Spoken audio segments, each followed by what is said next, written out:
Welcome to National Liberty Alliance's weekly call. Today is Monday, June 2nd, 2025. We broadcast live every Monday from 9 p.m. to 11 p.m. Eastern Time. If you're listening to us over Rumble or YouTube and you would like to ask a question or make a comment, you can go to nationallibertyalliance.org and click on our weekly call for instructions to join us by phone, app, or browser. If anybody would like to email a question, not sure whether I hit the recording or not. Hang on. Did I? Started. Because I did hit it. All right. If anybody would like to email a question, you can send your questions to questions, that's plural, at nationallibertyalliance.org. Please support our business partners. You can find their banners on the right side of the website, of which the proceeds go to support NLA's effort to save our republic.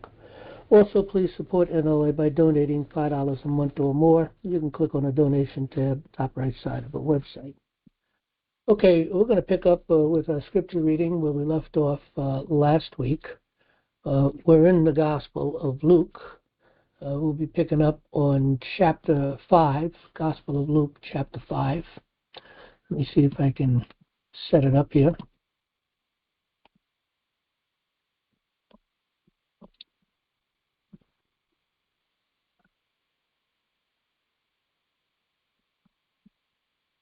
I think I just missed that. Hold on.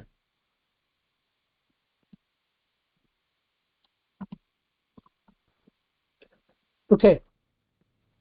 Luke. I'm sorry, we're in chapter 8. I don't know why I had chapter 5 written down here. Hang on a second. Yep, it's chapter. I make a shirt. Can you make a shirt? Yeah. How? Sorry about that. Okay, it's Luke chapter 8. Let me reset that.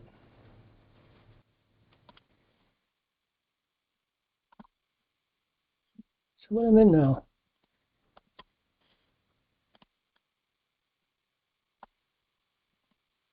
Okay, here we go. Luke chapter 8, read by Alexander Scorby.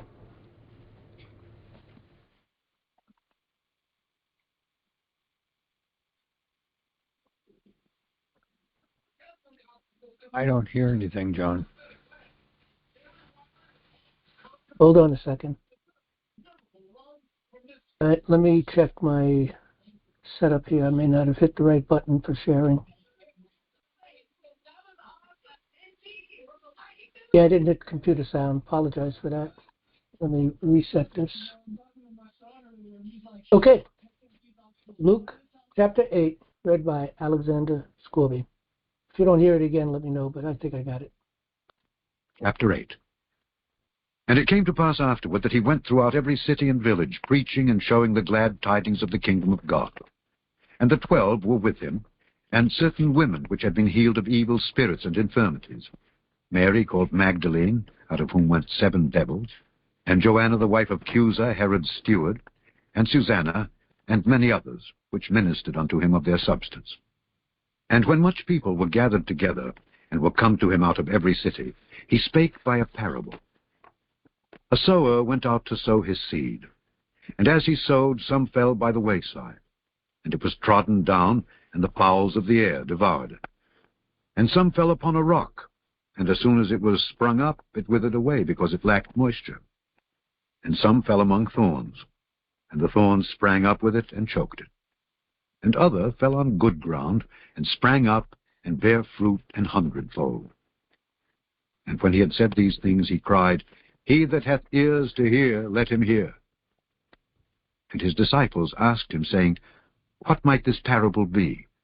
And he said, Unto you it is given to know the mysteries of the kingdom of God, but to others in parables, that seeing they might not see, and hearing they might not understand. Now the parable is this. The seed is the word of God. Those by the wayside are they that hear. Then cometh the devil, and taketh away the word out of their hearts, lest they should believe and be saved. They on the rock are they which, when they hear, receive the word with joy. And these have no root, which for a while believe, and in time of temptation fall away. And that which fell among thorns are they which, when they have heard, go forth, and are choked with cares and riches and pleasures of this life, and bring no fruit to perfection. But that on the good ground are they which in an honest and good heart, having heard the word, keep it, and bring forth fruit with patience. No man, when he hath lighted a candle, covereth it with a vessel, or putteth it under a bed, but setteth it on a candlestick, that they which enter in may see the light. For nothing is secret that shall not be made manifest, neither anything hid that shall not be known and come abroad. Take heed, therefore, how ye hear. For whosoever hath, to him shall be given, and whosoever hath not, from him shall be taken even that which he seemeth to have. Then came to him his mother and his brethren, and could not come at him for the press. And it was told him by certain which said, Thy mother and thy brethren stand without, desiring to see thee. And he answered and said unto them, My mother and my brethren are these which hear the word of God, and do it. Now it came to pass on a certain day that he went into a ship with his disciples, and he said unto them, Let us go over unto the other side of the lake. And they launched forth. But as they sailed, he fell asleep. And there came down a storm of wind on the lake, and they were filled with water, and were in jeopardy. And they came to him, and awoke him, saying, Master, Master, we perish. Then he arose, and rebuked the wind and the raging of the water, and they ceased, and there was a calm. And he said unto them, Where is your faith? And they, being afraid, wondered, saying one to another, What manner of man is this? For he commandeth even the winds and water, and they obey him. And they arrived at the country of the Gadarenes, which is over against Galilee. And when he went forth to land, there met him out of the city a certain man, which had devils long time, and wear no clothes, neither abode he in any house, but in the tombs. When he saw Jesus, he cried out and fell down before him, and with a loud voice said, What have I to do with thee, Jesus, thou Son of God Most High? I beseech thee, torment me not. For he had commanded the unclean spirit to come out of the man. For oftentimes it had caught him, and he was kept bound with chains and in fetters, and he brake the bands, and was driven of the devil into the wilderness. And Jesus asked him, saying, What is thy name? And he said, Legion, because many devils were entered into him. And they besought him that he would not command them to go out into the deep. And there was there an herd of many swine feeding on the mountain, and they besought him that he would suffer them to enter into them. And he suffered them. Then went the devils out of the man, and entered into the swine, and the herd ran violently down a steep place into the lake, and were choked. When they that fed them saw what was done, they fled, and went and told it in the city and in the country. Then they went out to see what was done, and came to Jesus, and found the man, out of whom the devils were departed, sitting at the feet of Jesus, clothed, and in his right mind. And they were afraid. They also which saw it told them by what means he that was possessed of the devils was healed. Then the whole multitude of the country of the Gadarenes round about besought him to depart from them, for they were taken with great fear. And he went up into the ship, and returned back again. Now the man out of whom the devils were departed besought him that he might be with him. But Jesus sent him away, saying, Return to thine own house, and show how great things God hath done unto thee. And he went his way, and published throughout the whole city how great things Jesus had done unto him. And it came to pass that when Jesus was returned, the people gladly received him, for they were all waiting for him. And behold, there came a man named Jairus, and he was a ruler of the synagogue, and he fell down at Jesus' feet, and besought him that he would come into his house. For he had one only daughter, about 12 years of age, and she lay a-dying. But as he went, the people thronged him. And a woman, having an issue of blood 12 years, which had spent all her living upon physicians, neither could be healed of any, came behind him, and touched the border of his garment. And immediately her issue of blood stanched. And Jesus said, Who touched me? When all denied, Peter and they that were with him said, Master, the multitude throng thee and press thee, and sayest thou, Who touched me? And Jesus said, Somebody hath touched me, for I perceive that virtue is gone out of me.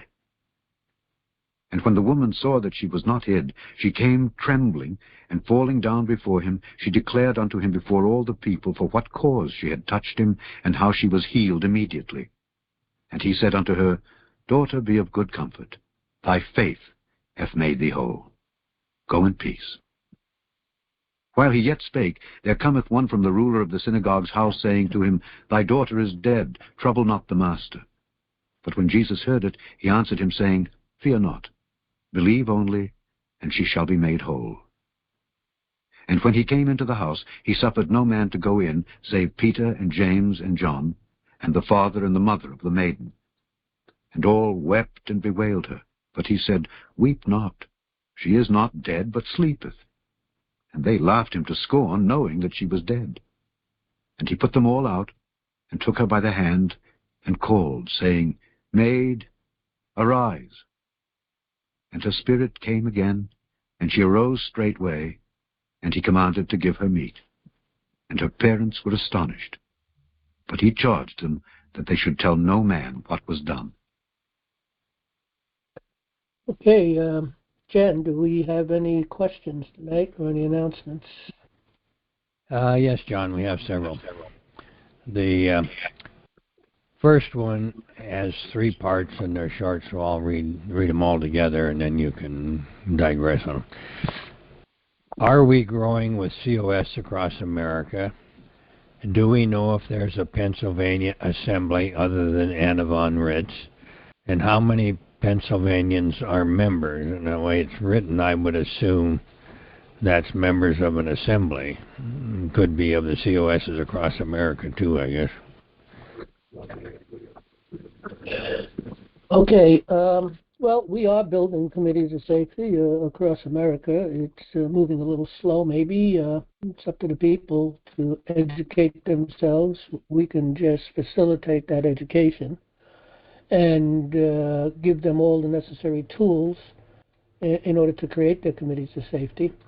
We'll take a look on the right-hand side of the website. We should have the details of how many COSs we've got going right now. Let's see, we have total county committee of safety organizers. We have 203. So there are 203 counties in America out of 3,134 counties. There are 203 counties that are in the process of creating a committee of safety. I know in my county here, we've created a committee of safety. We're still kind of in the process. We've done our resolution, we've done our charter, and we're about ready, I think, to go meet with the first time with our sheriff. So everybody's at a different place. It does take time. Some people are able to get a committee of safety going quickly, and some may take some time to really get it going. But it's up to the people.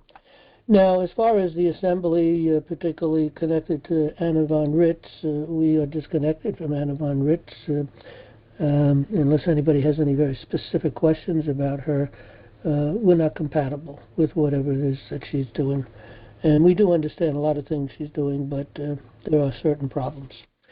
Now, we do have, just since this question has come up, we do have a group of people, I was told maybe about 40 individuals, different states, but they're collected, they've come collected, somehow connected, and they're working on trying to do things in their counties.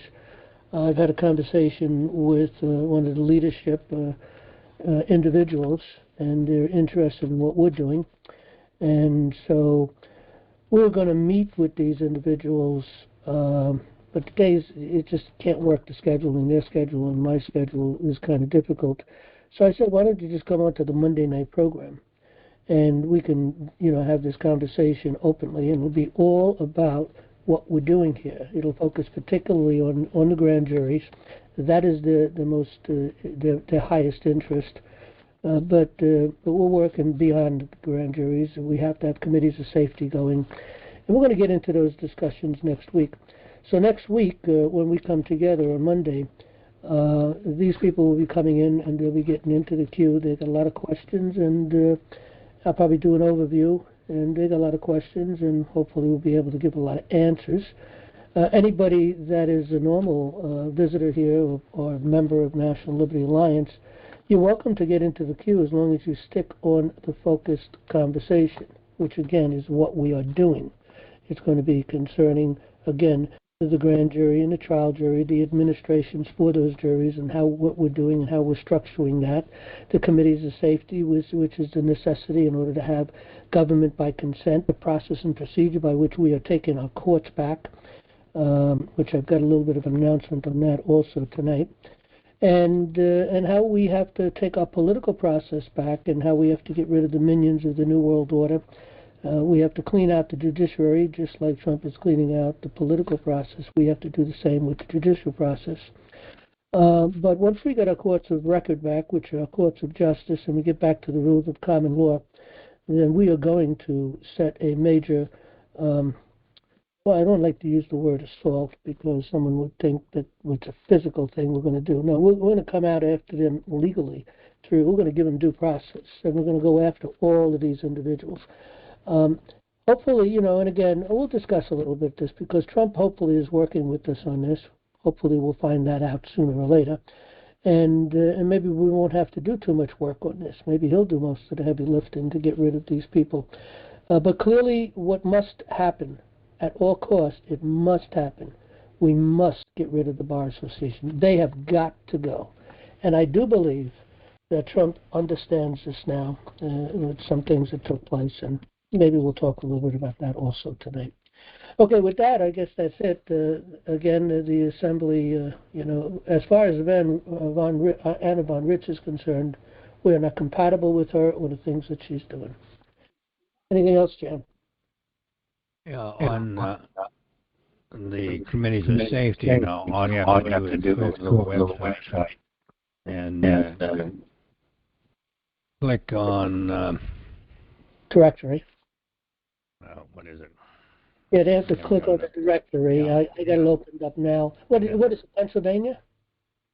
Yes, it was a Pennsylvania question.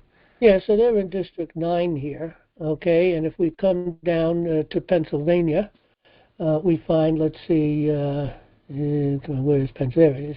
Okay, you click on Pennsylvania and you get all the statistics concerning our membership, how many counties, and where we are with committees of safety. In Pennsylvania, we have 547 members. There's a total of 67 counties. And there is 8 counties in process of building committees of safety. And you got their first name and you got their phone numbers here. And again, everybody's at a different place. I know some people, are having trouble trying to get things started. But eventually they'll find one person and another person will find another person, and they'll start to grow and get things going. And some people, will have more skill in organizing and be able to really push things forward quickly. Again, once you get maybe 15 to 20 people and you connect with the sheriff, we can teach you how to turn that 20 people into hundreds within a year and far more than that as time goes on. So, but anyway, that's what's available in Pennsylvania. So again, whatever state you're in, you can come here and click in on this thing and directory up here, and then find your state and find the information. Back to you, Jan. Okay.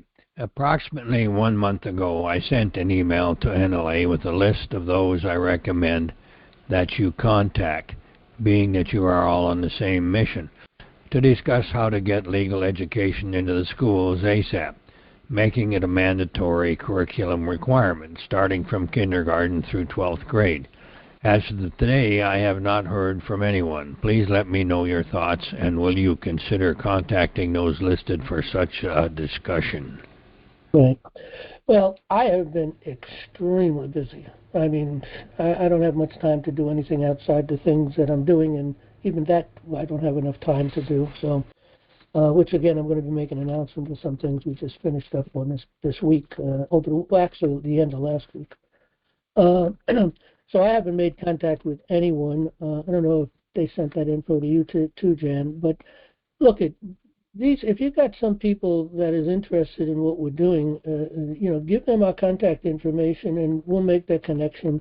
And Jan will set up a meeting for our leadership with that individual or individuals, and see what we could do to connect. There's just a lot of things to do, and you can only do so many things. So, but anyway, I haven't made contact. I'm not even sure whether I've seen that list. Have you seen that list, John? That he talked? Yeah, I think it came in at least a week ago. Yeah, I might have seen it, but I just don't remember it. I had a conversation with, like I said, one individual who was connected with about 40 other individuals who are interested in learning what we're doing, and they're going to be here next Monday. And that I remember, and again, but they made contact with me. They've called me 3 times. We've had conversations those 3 times, and they'll be coming on our next Monday night program. So I don't know if you, what exactly did he give you? Names and numbers, phone numbers and things, or just different organizations, or what on that list, Jan? The person that submitted that is on the call tonight. If you'd like to open up her mic, if I can find her quick. Yeah. It doesn't want to stay open. Okay.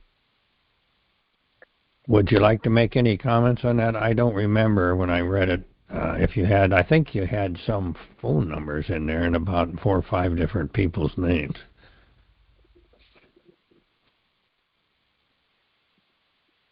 Okay. She's not answering up. I can resend that to you, John, and we'll see what we can do with it. Yeah, okay, and we'll see what happens. But again, we need people to help us do what we're doing, and things like this, like making connections with people that are doing podcasts that might want to interview us and get this message out. And again, we've got a lot of things to share of what we've been doing, and again, we're going to share some stuff tonight. All right, let's go back to the questions. And any other questions? Yes, there's 2 more, John. The next one is kind of come up before, but we'll run it through. I'm thinking of creating a website for my county committee of safety. I was wondering if there's a county in the United States that it's already done. And, excuse me, is there a template that I could copy or at least start with so I don't have to reinvent the wheel, so to speak? There's no way I could duplicate the National Liberty Alliances, and I don't want to, but would forward people to that site for most everything. I think they will go to a local county website first before they would go to the National Liberty Alliance's websites. Before they would go what? I didn't get that last part. They go to some other website instead of what? I think that they would go to a local site before they would go to the National Liberty Alliance website. Well, there's no way that any individual is going to set up a website that's going to fulfill all the needs that are necessary for a common law, for the committees of safety. But it is a good idea of creating a website. It's a possibility that we may do here in Dutchess County. And if I do that, I will put up the website for people to be able to copy that if they want to. It's not a necessity, okay? And it is extremely important that people come and participate in your committee of safety.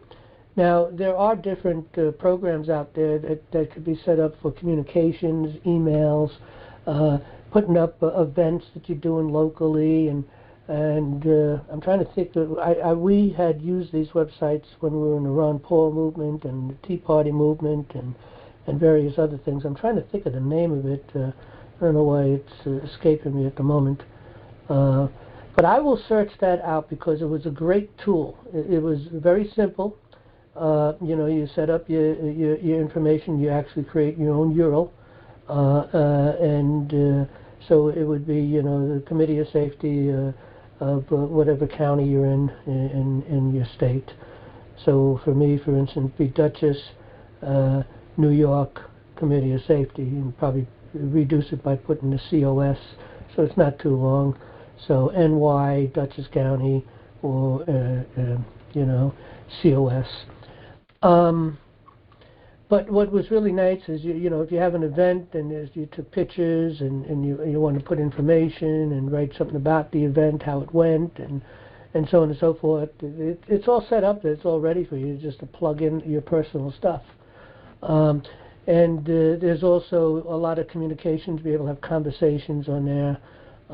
You also, they have an email thing, and you can set up automatic emails to send a message out, to remind people of the upcoming meetings and what time and so on and so forth. Also the same thing with events.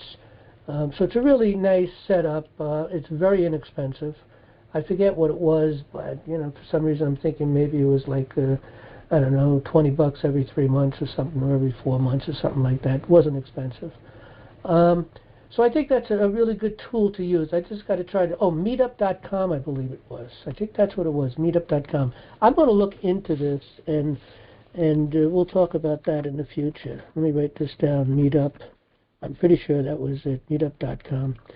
And so we'll set that up. Now, it's important to link to our website, because the purpose of National Liberty Alliance, is to help people to organize, to communicate, and to become educated.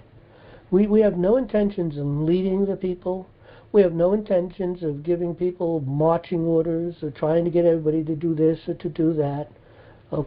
We're just here to help people communicate, educate, and organize, and give them all the training necessary to do all the necessary things required in order to truly have government by consent. People think they're free and they got some liberty, and maybe they see a few of their liberties are being corrupted by the government, but they have no clue that you're still a slave. You have no clue, or most people don't have no clue, people who are getting educated and understanding this, but most people have no clue that they are still a slave. And there's so much liberty that you have lost. You depend too much on the government, and even though you think you don't, I'm going to, as time goes on and you start learning this stuff, you're going to say, wow, I didn't realize this, I didn't realize that. For instance, let's just take these judges, They're administrative law judges. They're ALJs. That's exactly what every single judge out there is, an ALJ, administrative law judge. Has nothing to do with the law of the land as far as a court of record is concerned, a court of justice. They have no business to be in our courts. They have no business to make decisions. They have no business putting people in jail. They have no business with their summary judgments. They have no business applying their rules upon us. They have no business denying our rights when we come into our courts. They have no business of denying us due process. No business. And people have no clue on how serious and defunct these courts are. And how come you don't know about it? Because you haven't been taught it. Our founding fathers, particularly Jefferson and Madison joined in on this. They did tremendous research. Jefferson, of course, was the main focus. Tremendous research to discover the government that he gave us, the Bill of Rights that he gave us, the law that he gave us. Actually, they were already living in that law because they were under courts of record, or common law courts, shall we call them, back in his day. And the king was trying to destroy that by sending, legions of bar attorneys. And eventually, of course, as time went on, we have the American bar. But he sent legions to destroy our courts. And they did a very good job, even in the day of Jefferson. They started this in 1750 to destroy our courts, while we were still yet colonies and hadn't even created the states yet, and our Declaration of Independence. But the king wanted to destroy this common. He was working on it and pretty much had it done, I presume, back in England and Britain at that point. And he was working on the colonies because you colonists were just a problem to him, because you knew too much, and you wanted your liberty too much, and you were living in your liberty too much, and he wasn't happy with that. And we have a government that feels the same way. Well, maybe not so much now, but we do still have a judiciary that feels the same way, and we still have legislators that feel the same way. I mean, who do you think you are that you want to be free and independent and actually enjoy the liberty? Who do you think you are? I mean, that's their attitude. and whether they express it outright or not. So anyway, look, we have to get educated. If you skip NLA, we got 15 years of research and books written, 14 books written, okay, a website that would take you a lifetime to go through.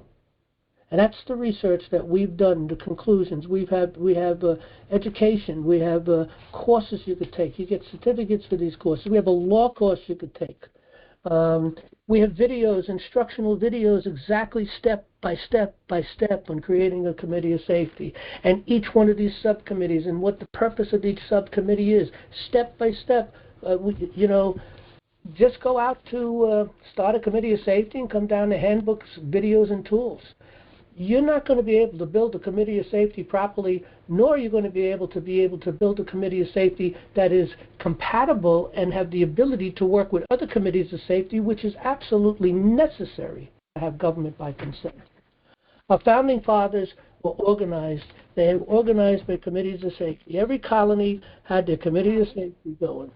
And that's how they communicated, that's how they educated, that's how they formed the things they formed. And if they didn't have those communications going on between them and that education, particularly what Jefferson supplied for them, if he didn't have that, then we wouldn't be here. We wouldn't be America.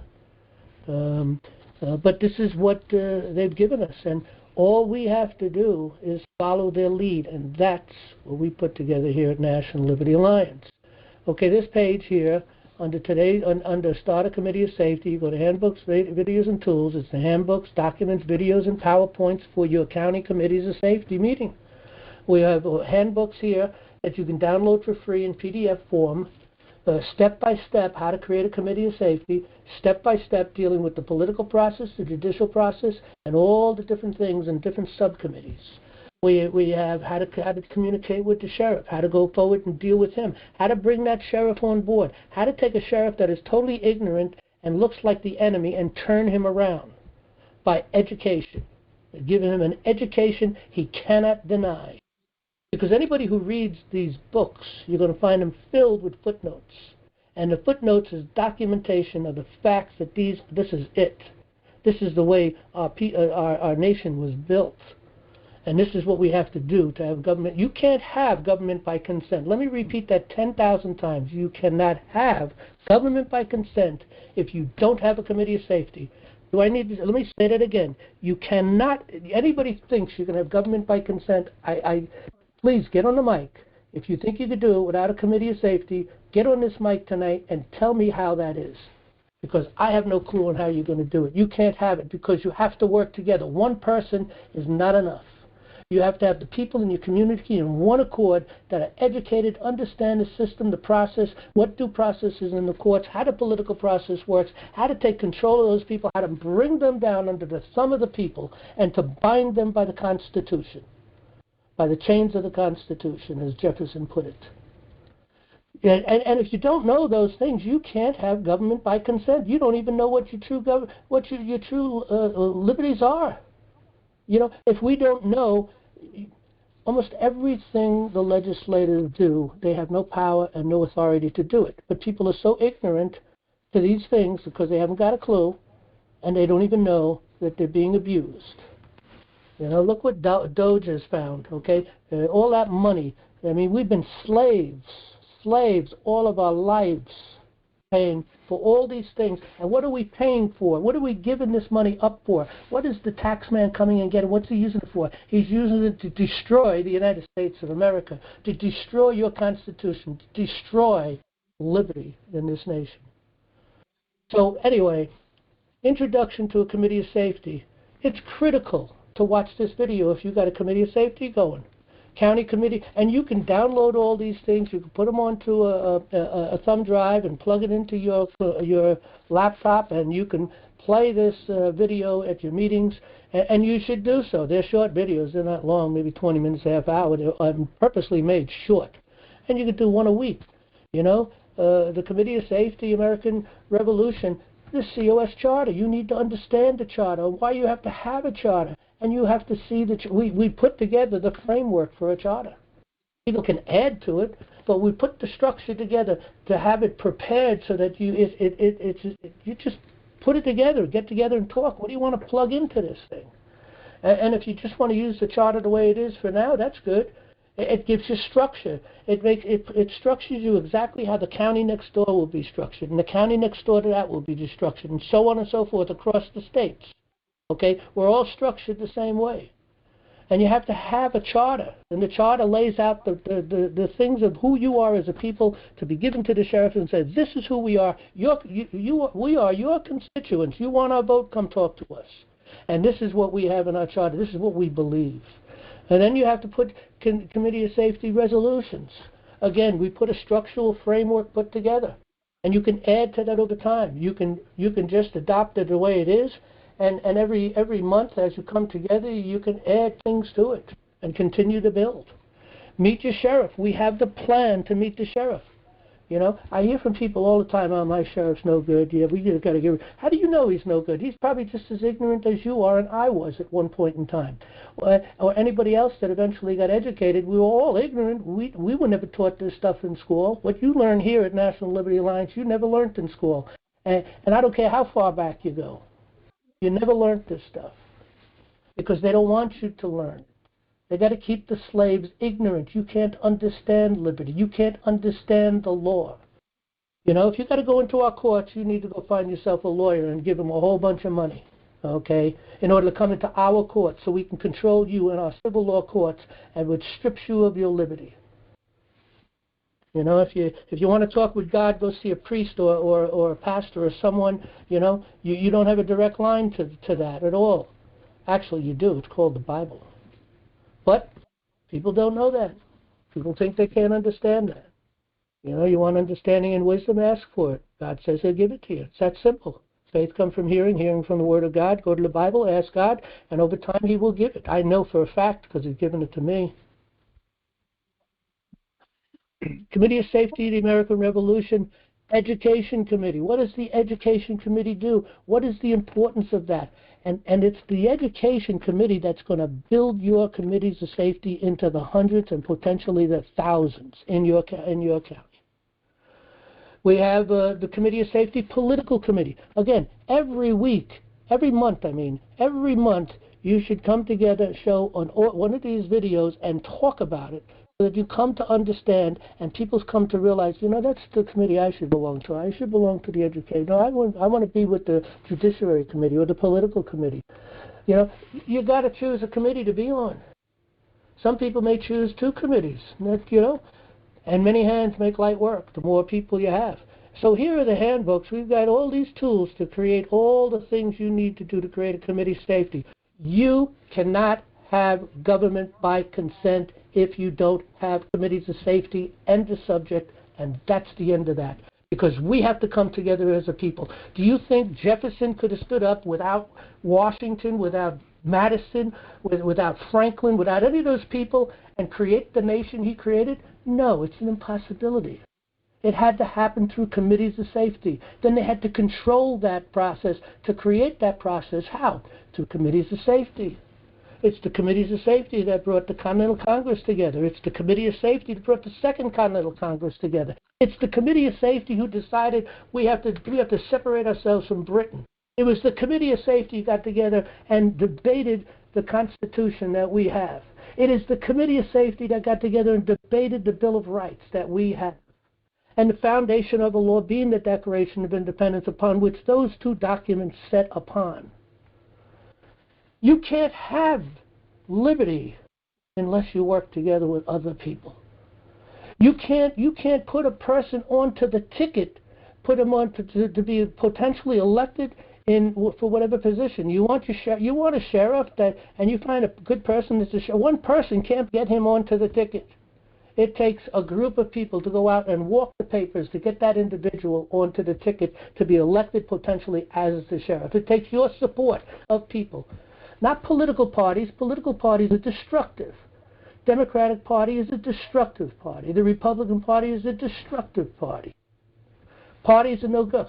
George Washington spent 2/3 of his farewell address warning the people about political parties. Don't get involved with them. Don't structure them, because they're going to kill you. They're going to destroy this nation. And so it has. We've come to the brink of destruction. But by God's mercy, we're being pulled out of it at the last moment. You know, Jefferson told us that these judges are going to destroy America. And they have brought us to the brink of destruction. They've destroyed the law in 1938. It's gone. You don't have a constitution. It's a figmentation of the imagination of your mind if you think that you have these constitutional, this Bill of Rights, that is unalienable rights from God. You think they have any respect for that? You think you're going to get that when you go into court? You think you're going to get due process? You're not getting due process. I've been into hundreds of cases. You don't get due process in these courts. These are civil law courts. And they're administrative courts. You're under statutes and regulations as if you're some kind of a corporation or a government agency. That's why you're all capped in your letters when you go into the what do you call it, the courts. And you just pile the money into the pockets of lawyers to get nothing, because you lose before you even get in. You're not going to beat the government in a courtroom. You're not going to beat the status quo, these big corporations in the courtroom, because the fix is in. So you can't have government by consent without a committee of safety.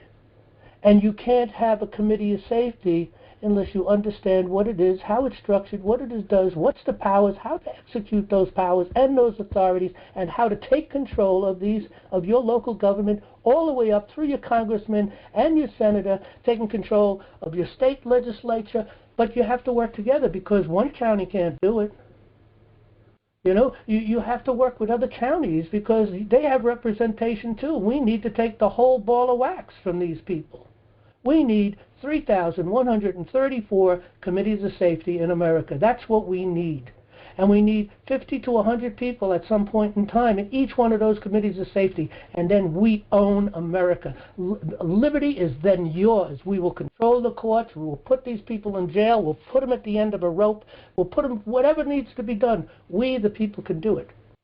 But unless you have committees of safety, you can never have government by consent. You will never ever have your unalienable rights that you could take and go into a courtroom and take control. Because you should be able to walk into a courtroom and use that Bill of Rights to take 100% control and cast anyone in jail. Any of these people that try to step into your courtroom and take control with summary judgments, you put them in jail from subversion. People have no clue of these things. They don't know how it works. And I talk to myself first, because I'm as ignorant as you are. At least I was as ignorant as most people are. Some people, of course, a lot of people that are educating themselves, taking the courses and reading the books and doing what has to, and creating committees of safety and working with others in the county, well, they're getting it. And they're getting enlightened. And they're getting liberated. And they're getting empowered. You cannot save America without a committee of safety. You cannot have government by consent without a committee of safety. You cannot have courts of justice without committees of safety. You can't get rid of the two-party system without the committee of safety. You can't take control of the political process without committees of safety. So people must come to National Liberty Alliance to get their education. And they shouldn't fear us, because we tell it all the time, and we'll say it in public over and over again. And you'll be able to come to this Monday night meeting and saying, you said this and you're doing this when you shouldn't be doing this. And what I'm saying here is, we do not stick our nose and our fingers into the people's business on the county level. We don't give anyone marching orders. We're just structuring and putting it all together for people to take as our founding fathers gave to us and give to you. That's all we're doing. And we're advisors. You want our advice? We'll give you all the advice in the world. If we come with some great ideas, we'll send the ideas to you. It's up to you to go along with it or not. Lots of other committees of safety will become very successful, more successful than other committees of safety. And we'll say, how did you become so successful? What are you doing that's different? Oh, well, we did this instead of that, and we built it. Well, let's share this with everyone else. That's not telling anybody what to do, but it's offering people things to do. If you want your liberty, and you want your freedoms, and you want courts of justice where you can go get justice, then you must build committees of safety. There is no other way. It ain't happening without it. I don't care what Trump does. I don't care what the good Republicans do, all the white hats. They could do everything. They can give you everything, and they can put it all back together for you, but you ain't going to be able to keep it. That's what Benjamin Franklin said. We got a republic if you can keep it, because a republic requires the people to become involved in the process. And we're not talking, full-time job here. We're talking come to a meeting once a month, and spend 2 or 3 hours in the evening once a month to come to a meeting, and spend a couple hours a week getting educated, taking the courses, reading the books, coming to an understanding who we are as a people. What kind of nation are we? How did this nation come together? You can't have government by consent without committees of safety. You have to have an education. You have to have the knowledge of these things. You can't have a republic without understanding it. People don't even understand the difference between law and equity. They don't understand the difference between civil law and law. And that'll kill us. It already has. It's wiped America out. We've been all but destroyed, but by the grace of God, we're catching it at the tail end and raising it back up, if you can keep it. All right, I guess I went a little long on my rant here, but is there anything else, Jan? Just a little. Okay. This is the last question, John. Is there any place on the website where other members' contact information is listed? I would especially like to connect with others in my state, which is Ohio. Yes, if you start a committee of safety in your county, or if a committee of safety has already been started in your county and you join together with the individual, you get the individual who created it, they can get the contact info, because we just don't give this to anyone. You have to be registered as someone starting a committee of safety. And you do that by going to the directory. This is where it starts. You click on the directory, and you come down and you look for your state. We'll take New York now this time. Let's see, New York. In New York, we have 743 people. You want the 743 people's names? We'll give it to you with their phone numbers. We won't give the emails, because we're not going to build committees of safety. We're not going to do anything that's going to be successful if you think you're going to do it by email. It's not going to happen. No, you have to get on the phone. It has to be person to person, mano to mano. Then it has to be physically meetings. You can't have meetings online. You have to have a physical meeting. You can have other meetings throughout the month. Maybe committees will come together, like if you're on a judiciary committee, let's say, and you might meet once a month for that online, to discuss the plans and what's going on, and what you have to give reports to the full committee on what you're doing, what your accomplishments are, what your goals are, and your step-by-step successes in whatever goals you're going forward to, and then you have to give that report. Okay, so you have to work with other people. You don't have to come together physically to work with the other people on that. You can be doing that online, on Zoom or whatever you want to do it on. But then you come together on your monthly meeting, and you then produce. Then you bring that in. You give the information to the full committee, and then things will be voted on, and different things accomplished, and you continue to grow, and so on and so forth. So, if someone wants all those names, we'll give you all the names with the phone numbers. Now, the other thing is the people who started the committees of safety. This is Broome County, okay. Now, I still have my name in here. I'm probably going to take my name out of here. Warren has taken control as the committee chairman, so he's the contact here in Dutchess County. We have someone in Manhattan. This is a newbie one here. I didn't see this before. Started a committee of safety in Manhattan. Someone in Niagara, Rensselaer County, Suffolk County, and Wayne County. Okay. So again, check your state, see if there's a committee of safety started. If there is, connect with the person who started the committee of safety. And you can put 2 names up here if you want. You've got to work this out with the other person, But it really should only be 1 person, but it could be 2. It's all right, I guess, if you want to do that. But whoever is on this list is able to request the names. You get the first name, you get the county they live in, and you get the phone number. And then you can start communicating with them. We encourage you to communicate with them, see what they're doing. And we also want to encourage people to help the committee, the counties next door to you to create committees of safety. Invite people from the other county to come to your committee of safety meeting in your county. And tell them, look, you guys need to do this in your county too. Work with us and learn and so on and so forth, and we'll help you, okay?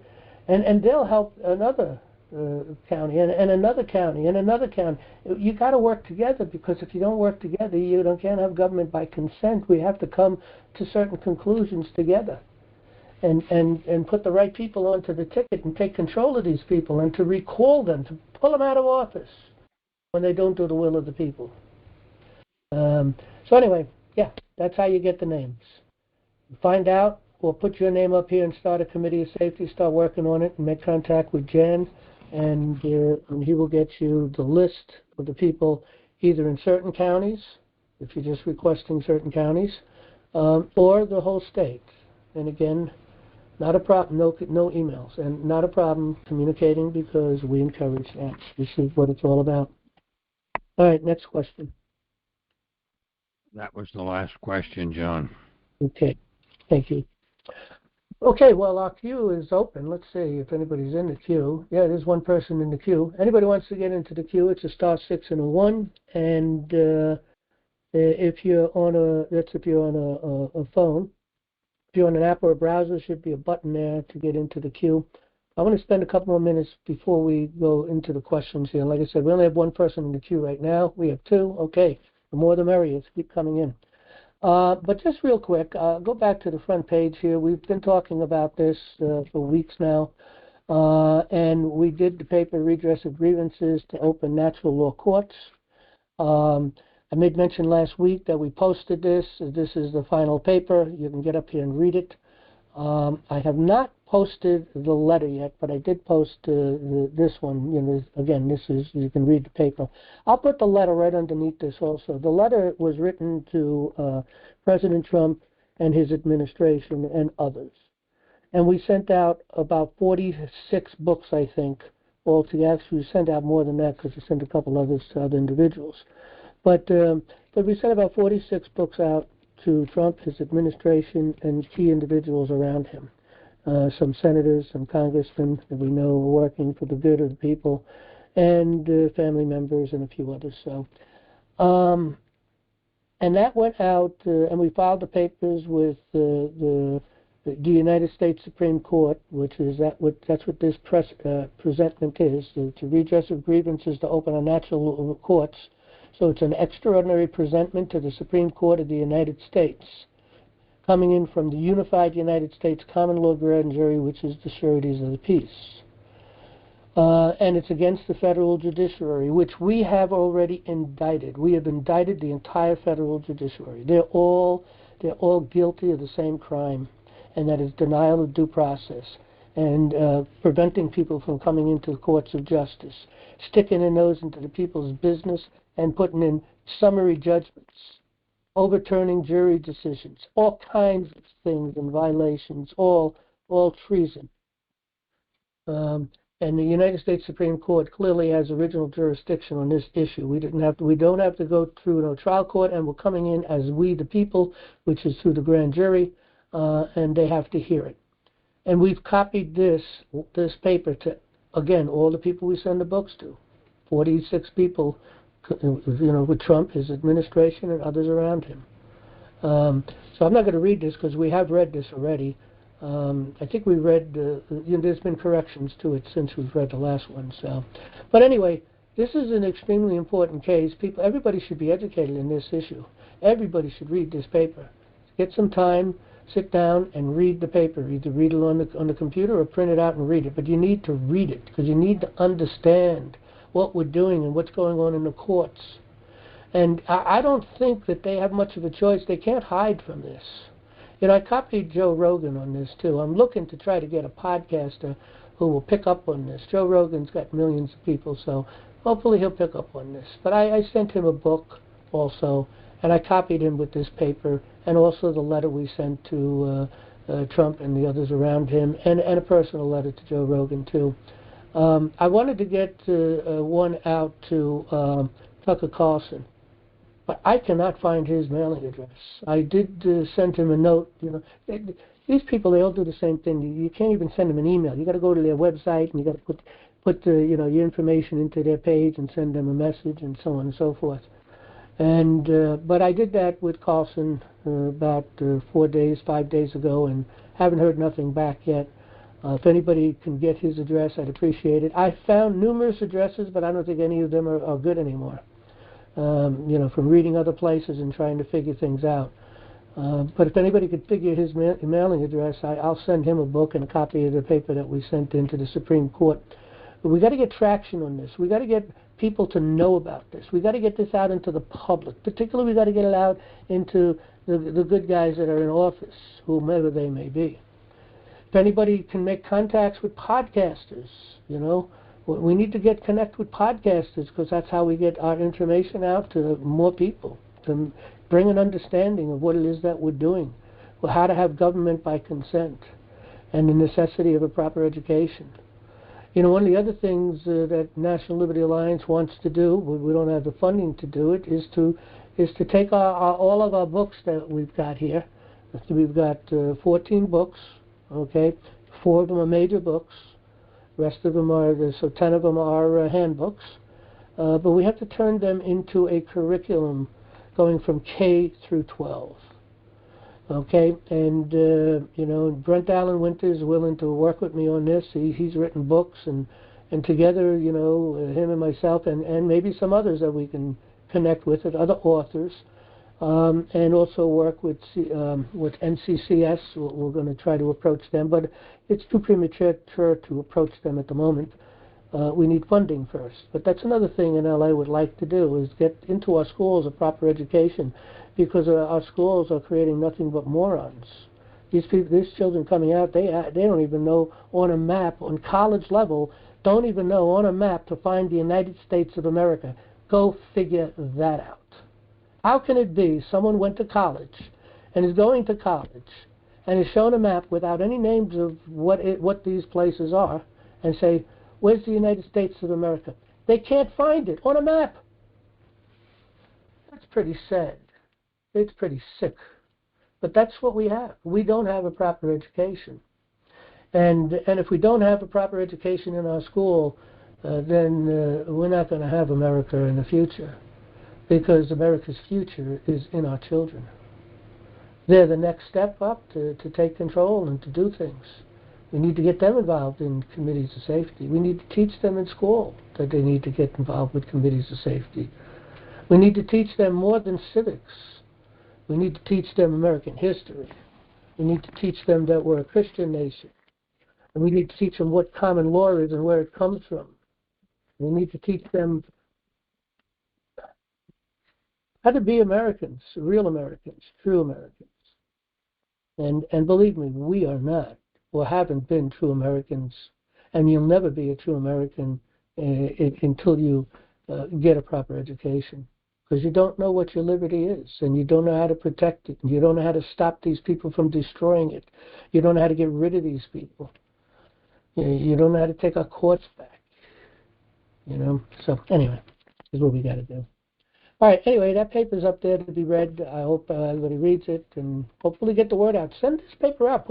A lot of people here are on different social medias. I don't go to social media. I haven't got time for it, and I just don't have time, so I don't go to them. But a lot of people are on social media. Share this paper on social media. Get it out there. Share it with podcasters. Get them. You send them to National Liberty Alliance to make a connection. All they do is go up to the directory, and they can find all our contact information, and they can contact us, and they can interview us, and we get the message out. So let's get involved here. Okay, with that, we'll take our first caller. Let's see. It looks like Estelle, maybe. Let's see if I can get this going here. Okay, 202 number. It looks like Estelle, Estell. What state you're from, and is that your name? You got the mic. Go right ahead. Thank you so much. My name is Esther.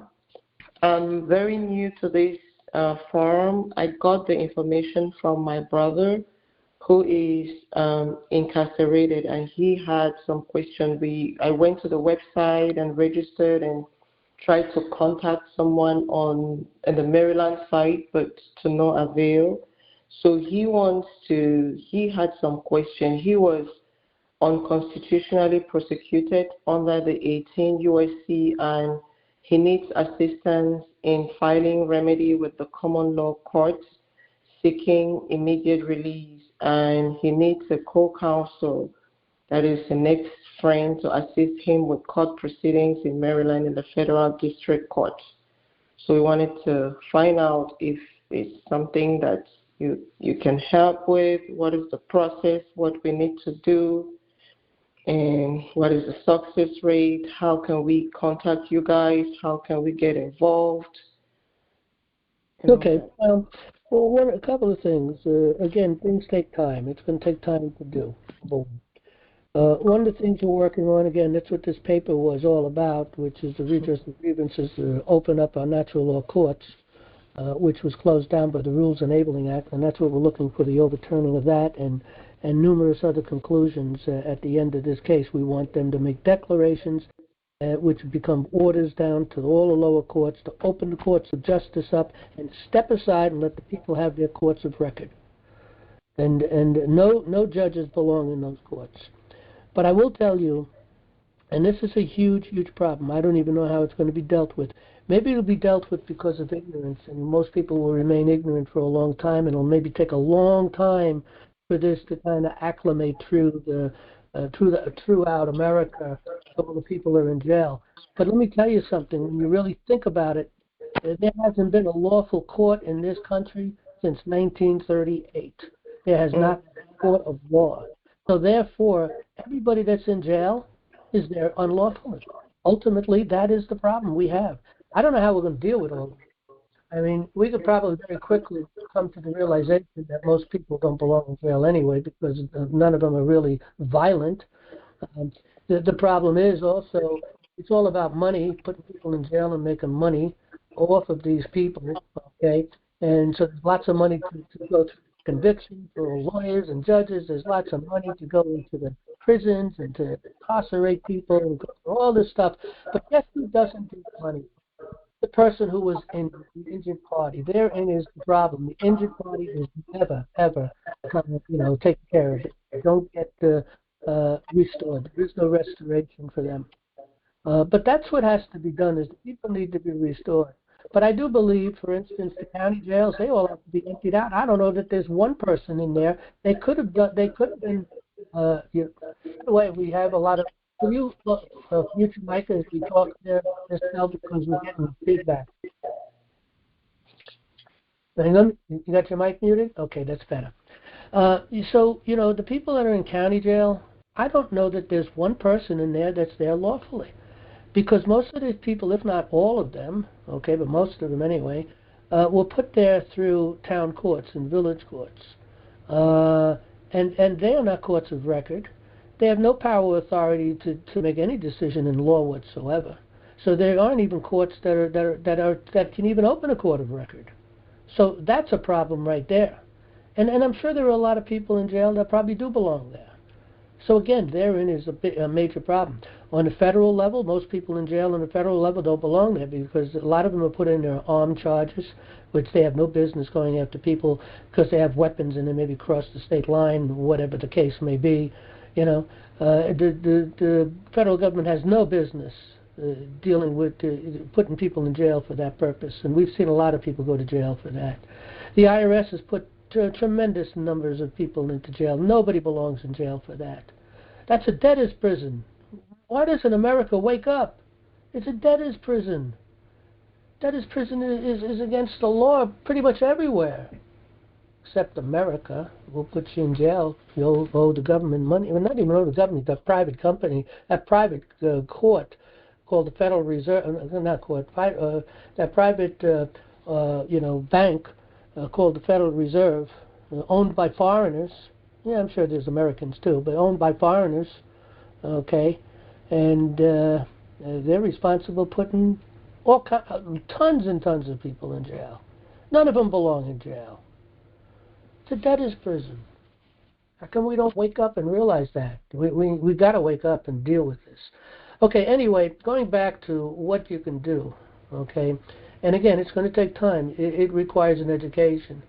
I don't know of anybody that I can refer you to particularly. I refer people sometimes to Brent, but Brent is busy, and again, he's not all over the planet, so he has problems too, and sometimes he can't work in courts because he's not a bar attorney either, but he does have a law degree, and from a state that didn't require the bar, so he can go into court and represent people in his state, and various other states that do the same, but most states are not the same, and the federal level could be problematic, but I don't know. So the only way you're really going to beat this, because if you go get yourself a lawyer, they're just going to do the lawyer thing. They just want your money. They don't care whether you win the case or not. They just want your money and just absorb it by spending time in the courts as much as possible until you're broke.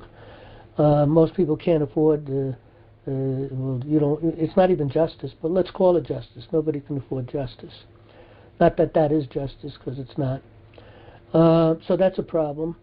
So the only way you really do this is to go in by yourself and take care of your own business. You're not representing yourself. You're coming in personam, in your own person. And you're going to take care of your own lawful business. But you have to have a court of justice to do that. Until we get that, I don't see much getting done. I mean, you could try a habeas corpus, but they don't even respond to that. That again is treason again. And we've got over 100 habeas corpuses that we filed, and we don't know that any of them. We only will know that one got through, but even that one doubtfully was recorded in the courts as a habeas corpus to let this person out. So. At least from the sounding of what that person told us, it sounds like it's not recorded in the court. So, but habeas corpus is no more. There is no habeas corpus in America, by the way. I don't know how many people realize that. No habeas corpus here, and that is due process at the ultimate level. So, how are you going to do this? The only way you could do this is we created a course, okay, and it takes time. And takes and really focus and desire to be good at what you want to do with this. Anybody could take this course and be, at least understand things, and then you can hire a lawyer, and you may understand enough to direct the lawyer and be involved in the paperwork to make sure it's done in a common law way. But anyway, under Education Starts Here, you can come down to Court Access in the Common Law. You click on that, and you can take this course. This course is a $125 course. We give you the first. You read all the information about this course, but we give you the first 3 hours of the course. You can watch it, and it'll help you make a decision whether you want to take this course or not. So that's one thing you want to do. Meanwhile, you want to read. What do you want to read? You want to read court cases, and you want to read good court cases. You want to read United States Supreme Court court cases, especially the older ones, Marbury versus Madison, for instance, U.S. versus Williams. These are very important court cases to read, because not only is it going to teach you the law and how due process works and the powers and the authorities of the people and your sovereignty, not only does it do that, but it teaches you to write, okay? And we've written tremendous number of cases. You can go to federal court cases right here and just click on that, and these are cases that we have filed, all kinds of paperwork and everything. You can come in here, and we did an action against the judiciary, okay? Read those cases, and you'll see how we work with footnotes and being very specific on what we mean when we write a paper and how to write a paper. You write a paper, you keep it clean, you keep it minimum, you keep it focused, you made certain conclusions, and then you attach a memorandum. You refer to a memorandum to expound on the law concerning that conclusion, okay? And this keeps a nice, clean paper going through, and you've got all these memorandums attached to document the truth and the facts of what you laid out as law that has to be applied by the courts. Okay, we in our court course we have a download there called, what did we call it? How come I can't think of the name of it? Let me take a real quick look. Because I keep in my own, let's see.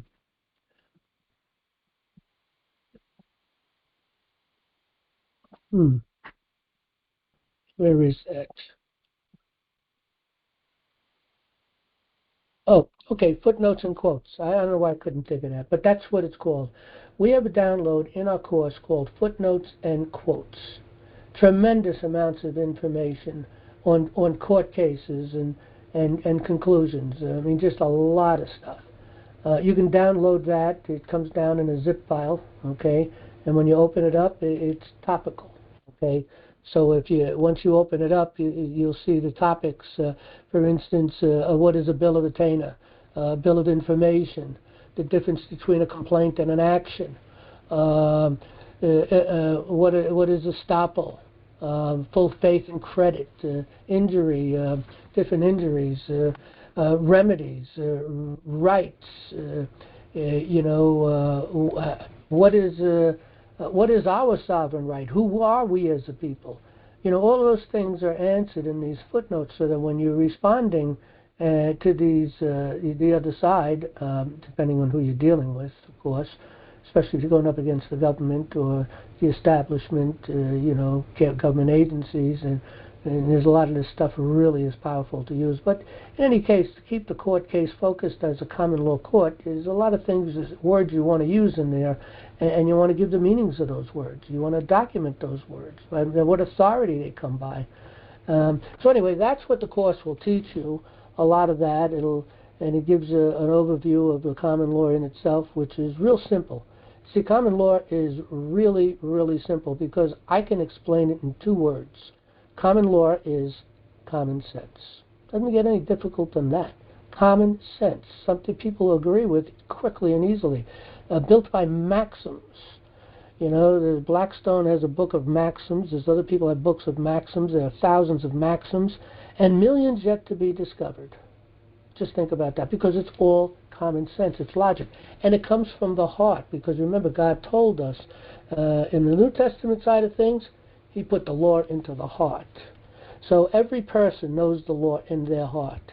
They know when they injure somebody, stealing, killing, and so on. Everybody know, and the people know how they can fix that, restore that individual. And of course, it's with money. I mean, what other way you're going to fix it? Of course, if they're in jail, getting them out of jail, but you got to give them a lot of money too, because they've done a lot of suffering, and somehow you got to restore that individual. And people can figure that out. It's called common sense. It's common law. It's coming from the heart. You know what's just and unjust, and it's that simple. So law is not complex. What you just have to learn is what due process is, and how the court system works, and how it's structured, and how to file a case in the federal courts. I wrote a book also on understanding the federal courts. You can go up and get that book. It's not expensive. We put them as cheap as possible. So that's where you want to go. You want to get educated. That's the only place I know you can get educated. I don't know anyone teaching what we're teaching. And you read, and then you come into court. And again, we have some examples in the course. We have some examples on the website. And we have examples on how to deal with different kinds of cases. Okay, underneath education starts here, come to law, and you go to court forms and process. And how to do a habeas corpus. You can start off with that. But you gotta learn the structure of the courts. You gotta learn the forms and the process, how due process works, and then apply your common law logic to it with the facts, and that's how you build a case. It is, it sounds complex, but it really isn't. But it does take time to put it together. And the hardest part is writing the papers, because, I read the papers that I wrote in the very beginning, and they're almost like a child wrote it. I mean, I was really no knowledge at all, But I've read other people's papers who have no knowledge, and I see they don't understand either. They're not expressing themselves properly. They're not using the right lingo, the right words. They're not bringing in the maxims necessary to give it the bite. And the Supreme Court rulings, the good ones, the good Supreme Court rulings that were made. So they need to bring all that together.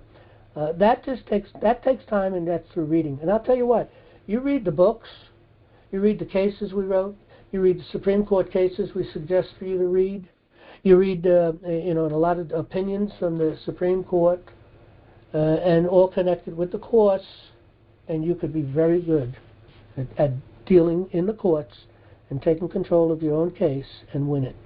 But you have to have a court of justice, and that's not there yet. We're working on that. Hopefully soon. We're going to see. The papers just went out. The Supreme Court will receive it tomorrow on the 3rd, and Trump and Bondi and all the other people around Trump and his administration, they're all going to receive the book and the paper to the United States Supreme Court, which is a presentment on the 4th. So everything is hitting them this week, and we'll see what happens with that. You know. All right, that's the best I can tell you, Estelle. Thank you. Thank you. Okay, we'll take our next person here. It looks like Tony from PA. You got the mic. Yes. Hello, John. It's Tony. How you doing? So I was writing as much down as I can tonight on the information, like the questions and everything. This is recorded, so you can. Let me show you where you can view this. I usually get it up at night. If you go into today's issues and you come down to NLA Monday Open Forum videos, you click on that, Okay. and you'll get the video of this tonight's meeting and everything we got. So we have it all recorded, and you get the older ones too. Or if you want to do an MP3, okay, you can go to Monday. That's too much for me. Well, that's just audio. If you want to do audio, Yeah. we have audio. Or you can find that on the Monday night call. We have all the audios. This tonight's will be posted up here, and this is the latest going back. Right. So the one it was like two questions again. I have to ask is one is you said ALJ, and I was able to write administrative law, or is it legal justices? No, there's nothing legal about that. Administrative. Now, administrative law is equity. Equity is legislative law. Legislative, okay. Legislative law is in America, under our Constitution, legislative law is for commercial, in particular at federal level, interstate commercial activities. We gave them the authority under Article 1, Section 8 to write law for that purpose. We gave them the ability to write law to govern all of the different government agencies. There are 57 different codes up there, a lot of information. I mean, that's in a law in itself, and it governs our government, and all the different agencies within our government. Every agency is under regulation, statutes, and so on. And what they did, though, unfortunately, is they brought equity together with common law, which is with law, shall I say, which is common law, which is a convenient way for them to talk to ignorant people, because people don't really understand that when they combined it, what they're saying to you is we're legislating law for you. Instead of God's law, which is what common law is, common law of the heart, and with a focus on justice, okay? Well, instead of God's law, you're now under man's law. So they said they brought law and they brought equity together, but what they're not telling you is they called it civil law. And they're not telling you, now you're brought under our thumb. We will tell you who you are. We will decide what kind of liberty we'll give you in a court of law, or if we'll give you anything. We may even decide to get rid of free speech, as they've been trying to do. We may decide to get rid of your Second Amendment right to protect yourself against us. We don't want you to have guns so you can protect yourself against us. And they've already taken that one away almost. I mean, it's well, today, I got a notice today about Pennsylvania is trying to do that. There was a bill that's being presented, and they wanted us to, sign the petition again for our 2A here in Pennsylvania. And that is to take your weapons or what? Take away. I didn't read the whole thing because okay. One thing is I just wanted to let you know I read so many of your books. And then I'm a slow reader, and I'm trying to comprehend everything. You do write. I'm a slow reader too, very, very slow. But I also write read backwards again, so I can return it back to me. I reread. So it's kind of like it takes me a long time to read the book, and then I'm sitting here watching your video, some of them, and the other night I just kind of went to bed, and all I could see is the computer screen in my brain, and I feel like I'm taking in, like it's just coming in, but it's not computing anymore. Let me tell you something I learned a while back, okay? Because okay. I didn't do much schooling. I'm self-educated, and in many, many different fields, totally out of books. But I'm a very slow reader. But I learned a long time ago, and I don't know if someone told me this or I just figured it out or whatever. And I know others have come to the same conclusion. If you don't have to remember anything. The only thing you have to do is understand it. You don't pass one word, you don't pass one phrase, you don't pass one sentence if you don't understand it. You stop, and if you have to spend an hour on it, you have to go into the dictionary, and then you have to look for examples, or whatever it is you got to do to understand that word, that phrase, or that sentence, and eventually that paragraph. Ultimately, it goes into the computer. And I talk, and I'm kind of surprised these things just kind of fall out of my mouth the way they do. But that's because I've been filling my brain with all this stuff. And so it's not a real big struggle if you're really just understanding things. Don't try to memorize. One of the big problems I had when I went to school, and really big struggles, because I tried to memorize things, and I just couldn't do it, Well, that's all they got our children doing now is memorize it, take the test, go to the next. So it's not like they're we want them retaining the information. So we don't want to teach them what to think. We want to teach them how to think, and that's kind of And then another thing, you said something, the NCCS. What is that? Well, the NCCS is an organization. It's a website, and they sell these handbooks, the constitutional handbooks to begin with. But they sell a lot of great books out there. So it's the National Center for Constitution. Let's see, NC National Studies. Constitutional Studies. Is that it? Yeah. What is it all together again? Say it, Jan, if you remember it. National. I'm looking it up right now to see if I can get it right. I guess it could be National Constitutional Center Studies, maybe. Yeah, something like that. And the website is actually NCCS, I think, .org. Does anybody know? Terry, you probably know the answer to this, or Jan. Let's see. Yeah, it's the National Center for Constitutional Studies. So it's NCCS, and it's .net. .net, okay. Now, this is a great website for education. Unbelievable.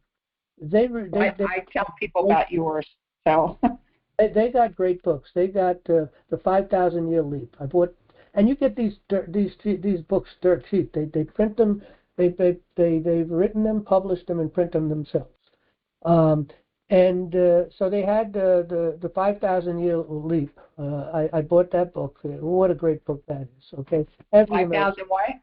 The 5,000-Year Leap. Okay, you got to read that book. It's an American story. Now, the other thing is for instance, they got The Making of America. Great history book. I think I got that one. Lays out, how America came to be, and the history. Great book. There's numerous other books, great books also. The Real Thomas Jefferson, The Real Benjamin Franklin, The Real George Washington. And these books are all written from the things that have taken place in his days, whether it was in the news or whether there was interviews, whether it were letters. And they did a lot of letter writing back and forth. They communicated through letters all the time. Yeah. And that was the big form of communications.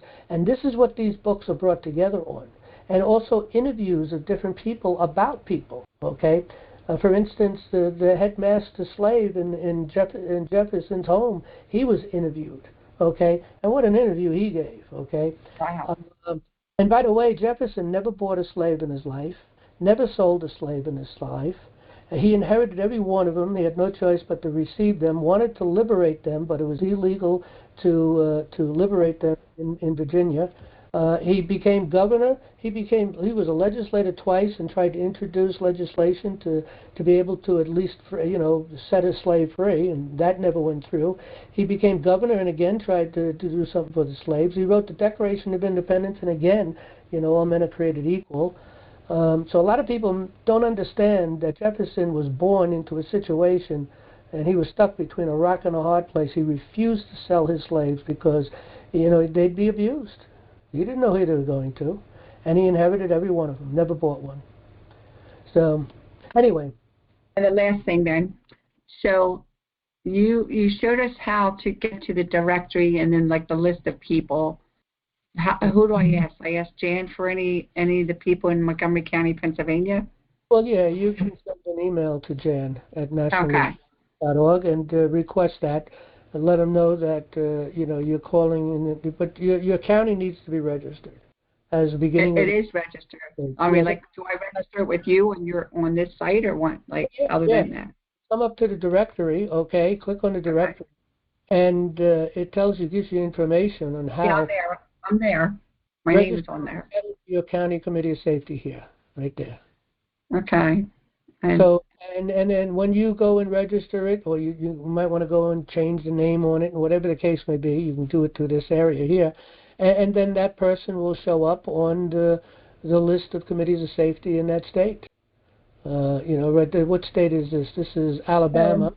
There's 200 people, 67 counties, and they got 3 committees of safety in process. Okay. Pennsylvania, we're growing. Yeah, Pennsylvania, I think, has got a lot of members. Let's take a look at Pennsylvania. Well, the one thing I wanted to know was because Anna Von Wright, I was one of the questions in the beginning about she created the Pennsylvania Assembly. Yeah. But I don't know if and how it's registered with the county or with the state or what.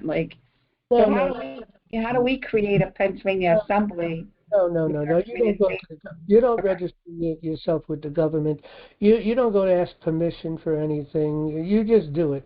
Now, you may register it in your county to put it onto the county record that a county has started, and then you give them your resolutions and your charter, and you file that. That's what we're going to be doing here in Dutchess County soon, is we'll do that filing.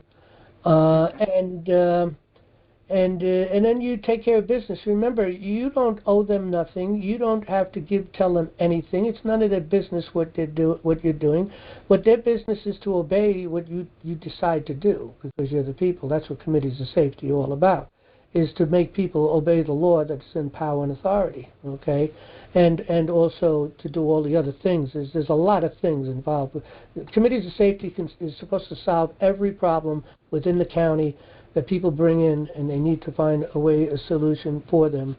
And a lot of solutions are set forth already in what we put together. But there'll be always things that'll come up and say, oh, we'll have to create a committee for that, and maybe it'll be a committee for a period of time until you solve the problem, and then get rid of that committee. And I don't know, people will got to figure it all out themselves. All right, thank you so much. Okay, so anyway, in Pennsylvania, you got 547 people there. Yeah. So. Okay. Anything else? So we move to the next. Thank you very much. All right. Okay, we'll take our next caller, Frosine from New York. You got the mic. Go right ahead. Hey, I might have fallen asleep last time. I was waiting, but I apologize. But anyway, so regarding the bar. Yeah. I thought I heard something that Trump was trying to deal with that. Yes. He wants to stop the bar requirements. First of all, you have the Federalist out there. That Federalist was created, the Federalist Society, okay? Any society is a problem to begin with, okay? So, but they got the Federalist Society. That was created in 1950, I believe, or 51, okay? And one of the things that Federalist Society, what they believed to begin with, is that the Constitution was meant to be written we the states and not we the people. Okay, that's the major flaw. From there on, you could see they're the enemy. The Federalists were the problem. It was the first political party were the Federalists, and it was the one that Jefferson was dealing with and Washington was dealing with. They were such a problem, destroying everything that they were trying to build. Okay, and they got involved in the the debates. The Federalists. And that's why the Anti-Federalists were important to have that papers, the Anti-Federalist papers, to be read also to deal with these people. And it's not that they were Anti-Federalist in the sense that a Federalist, the meaning of Federalist really was people wanted to have a federal government. And when Jefferson became president, he said, trying to bring people back together and stop the factions, just fractioning everything up, just destroying everything. And when he became president, he said, we're all Federalists, we're all Republicans. And then what did they do? They used his word, the Republican, and they started a Republican Party, and it just became parties. I mean, I don't know if the Republican Party really existed back in those days, but it was talked about as being a group of people. And the Republican Party actually, I think, started in right before Lincoln became president. But in any event, okay, they were, the parties were a problem, of course, and they have to be dealt with, and we have to get rid of them. But let me go back to, what was your question or your point, because I lost my train of thought. My point was simply that I think Trump is dealing with the bar. Oh, yeah, let me finish that, the Federalist. Okay, so what he did is he said unless the Federalist Society approves a bar member judge, they don't become a judge. Okay, and the bar is extremely involved with that also. The bar has to approve you. So you have to, in order to be a judge, you have to be approved by the Federalist, okay, who believe that it should have been we the states and not we the people. And I'm sure there's a whole bunch of other problems with them. I just don't know what they are because I never looked too deep into it. He makes a post about it out of April. Yeah, he wants to stop it. Okay, yeah. So maybe he's reading our papers. And also your advice to the woman, Estelle, and to others who are calling on behalf of someone who's maybe improperly incarcerated. You go through all this stuff, and they say, "Well, but you need a court of record," and then there's no court of record. So it's like it almost is like you go through all this stuff, but you can't even bring it to a court of record. Yeah, they don't exist. So they don't exist. So in other words, you do all this stuff, and yeah, at best you have it on file, but it doesn't really handle the situation in the moment. So well, it does bug them a little bit. So it does what? It bugs them a little bit, especially on the federal level, because the federal level seems to understand what you're talking about. Exactly. So you would have to elevate it, is what I'm saying. You have to do all that, and then just basically you're going to fail below. The United States Supreme Court understands everything that I'm talking about, and now it's going to be up to them because we. Yeah, but they don't even hear everything. So well, they can't hear everything anyway. There's too many cases to be able to be heard. There's I heard 3,000 cases a year, maybe more, and they can only hear about 250 roughly that they can hear. So that becomes a problem. But I will tell you, I do believe that there's a lot of cases that go up to the Supreme Court that have no business going to the Supreme Court and doesn't need to be decided by the Supreme Court. Lawyers may think they need to be, but it doesn't. Okay, you take the case we put up, okay, they really don't have a choice. How can they deny logic? Okay, they don't have a choice. The law was shut down in America. There is no more law courts. They don't exist. This gets to my other point. We have a system that is so incredibly broken, which you've acknowledged it's so bad. Mm-hmm. So by Trump dealing with the bar, I mean, we have to shatter this system, because if we work within the system, which is what you're saying do this, do this, do this, and that's all proper. And then maybe you start out by saying, I'm not here as, and then your capital letters, I'm here as myself, I'm here as an appearance. I just use all the right words to come in. And I understand their game plan. I understand what they Right. mean So when that they would be the say, first. when they try to change my paper, which is called an action to a complaint, and they've tried that. Right.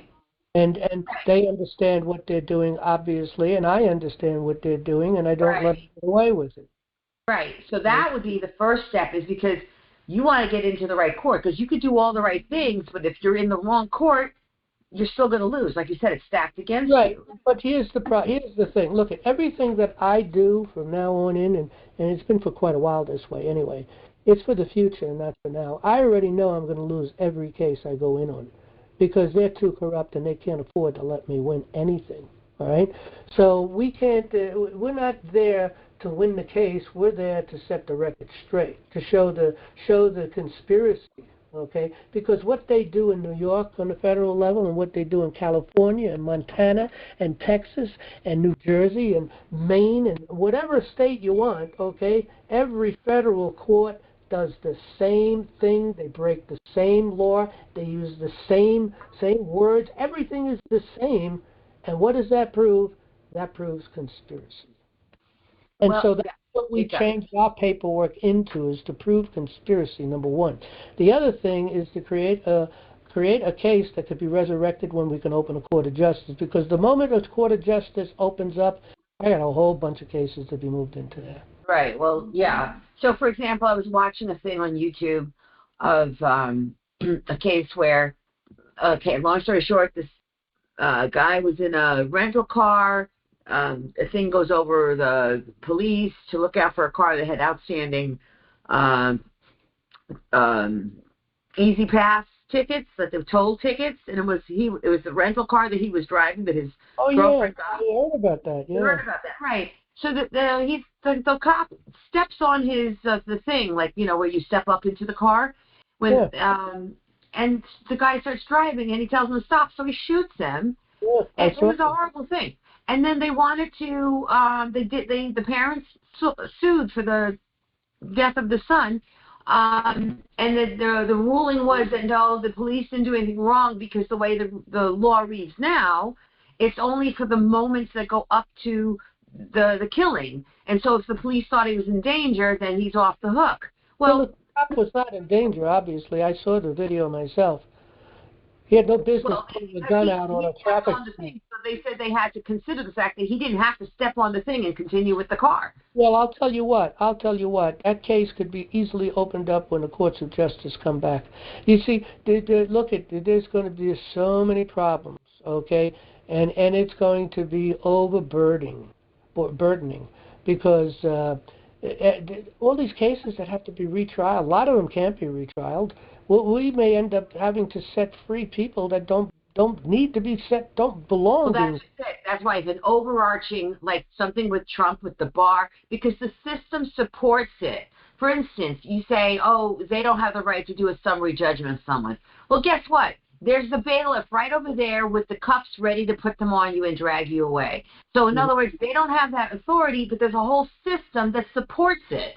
So it has to be cut at the head. And so I do hope that what Trump is doing will put a big nail in that coffin. So that's the first thing I want to, I hope. I don't know if you're familiar with the Bundy case and the two brothers. Well, there's brothers, and they were tried up in Washington, state of Washington, and in that case, when they beat the case. A lot of them folded, and they took the deal, and the Bundys didn't, but and some others, and they beat the case, and then the judge refused to set them free because he felt that there was a requirement for them in another state. But there was nothing on paper, okay? There was nothing filed with any courts, so he should have, and a lawyer got up and was making the case that he got to set them free, and they tased the lawyer right there in the courtroom, okay? Well, I think the lawyer has a case now. People who haven't been in court, they have no clue on how bad it is. We need to take this nation back, people. Everybody needs to get up and do something. If you don't do something, then we deserve what we get. And if we don't teach our children how to maintain and take control of this, we deserve everything we get. Yes. We have to do something. Yeah, it's pretty bad. Like when And I'm glad in a way, what is it? Who did the War Room? Who's the guy that did the War Room? Bannon. And Yeah. Stephen, right, and Stephen, and they came out saying, and also that guy that worked with Alex Jones, they came out, from their own prison experience, and they said there has to be prison reform because it is ridiculous. And yes, it is a money-making machine, as well as if you don't make it to jail and you're just getting tickets, it's also a money-making scheme. Now, the other thing I want to ask you, kind of also like on a biblical level, please. Jesus taught we have to pay taxes, right? He made the case with Simon. Does the son have to pay taxes, or does the slave have to pay taxes in the household, in the family? Well, what Jesus says is, give unto Caesar that which is Caesar's. Okay, and but when they take our money, Caesar has no right to that, in the sense, figuratively speaking. When they take our money from our labor, because first of all, it is called direct tax. It's written in our Constitution. Now, legal tax you have to pay. Okay. Now you can avoid any tax you want. You just don't buy the item. One of the biggest taxes is sales tax. Okay. So I mean, government. Property tax. Well, property tax is unlawful also. It doesn't belong to Caesar. Okay. So paying the tax on the things that are necessary to run the government is okay, and there's lawful tax and there's unlawful tax, and then the question becomes, and I've known this for many years. Okay, every dollar that these people take, when you think you're paying something into the government to have some kind of service, when you pay quote unquote income tax, whether it's state or federal, all you're doing is paying for the destruction of America. And if you watch to see what is it, Doge did, okay, it proves the point. Okay, they've been taking this money and just wasting it, and really a lot of it funnels right back. It's just washing the money, so to speak. But I want to get to something. Right. Okay, in general, the body of Christ is kind of called on. This is the way I'm taking it. Correct me if I'm wrong. Okay, you're called on to not offend. Okay, not just give Caesar what's Caesar. That's another scripture.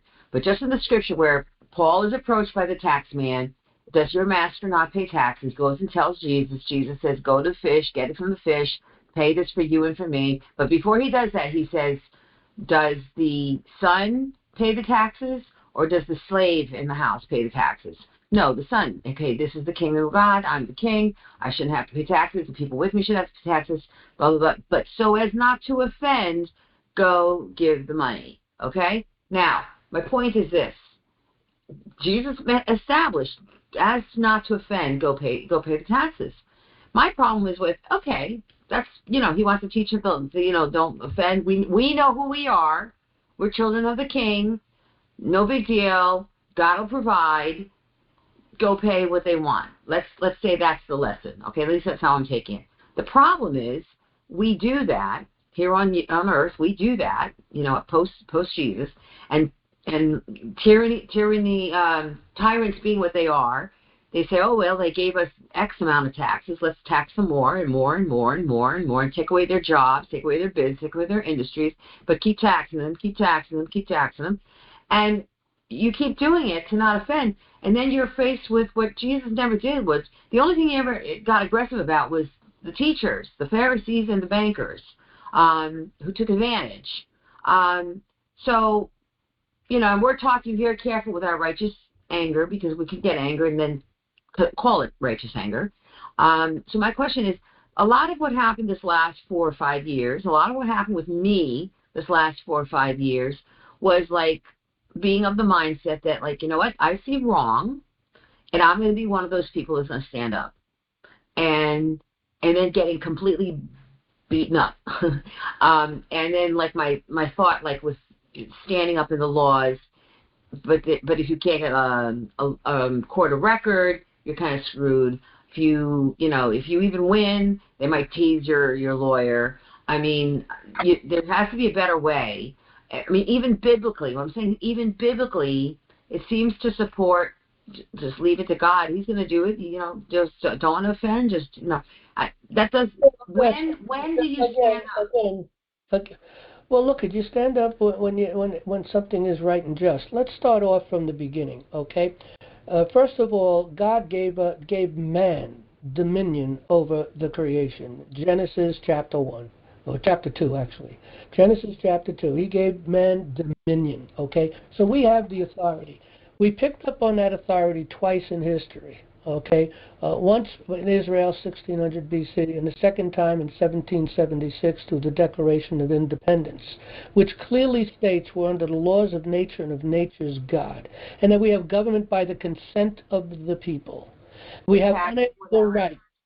We have unalienable rights. All this was laid out in the Declaration of Independence, which is the foundation of our law. It's the foundation of our taxation without representation. On that was built the Constitution, and on the Constitution, built upon the Declaration of Independence, which is the foundation, the law of America.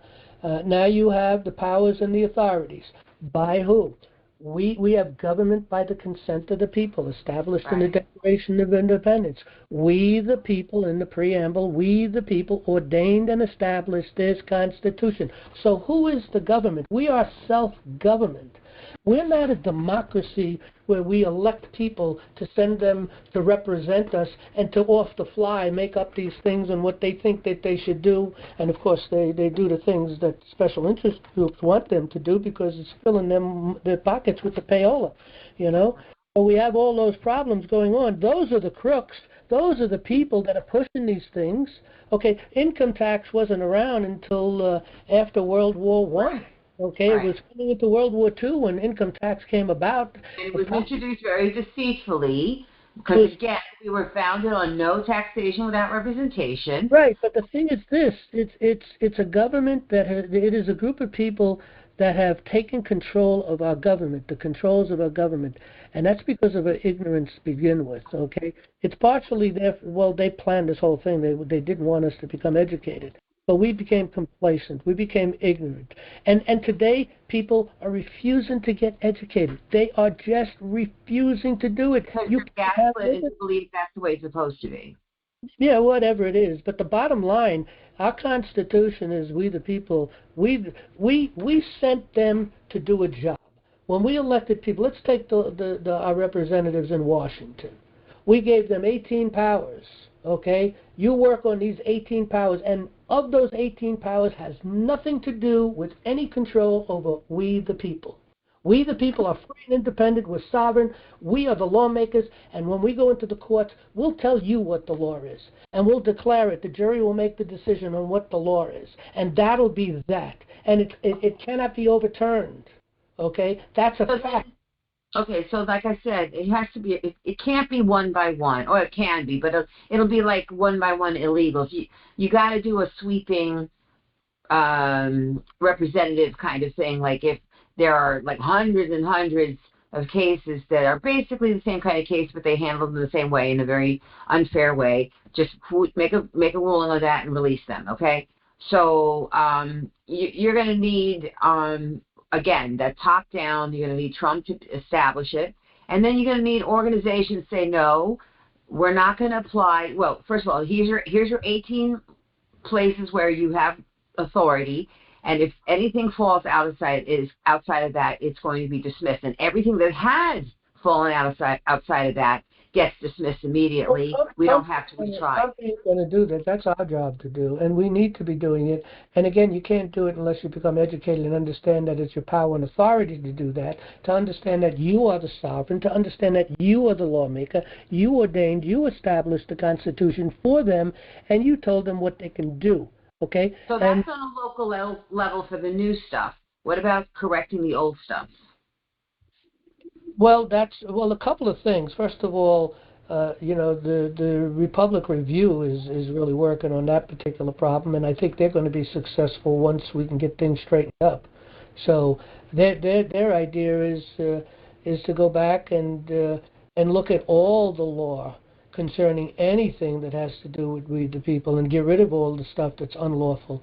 And it's a pretty simple job, ultimately. Well, as far as the problems where they took more powers and in governing us, and that kind of a power, that again, the Republican Review will work on. But anything that has to do with we the people is called civil law. It's null and void. It's done with.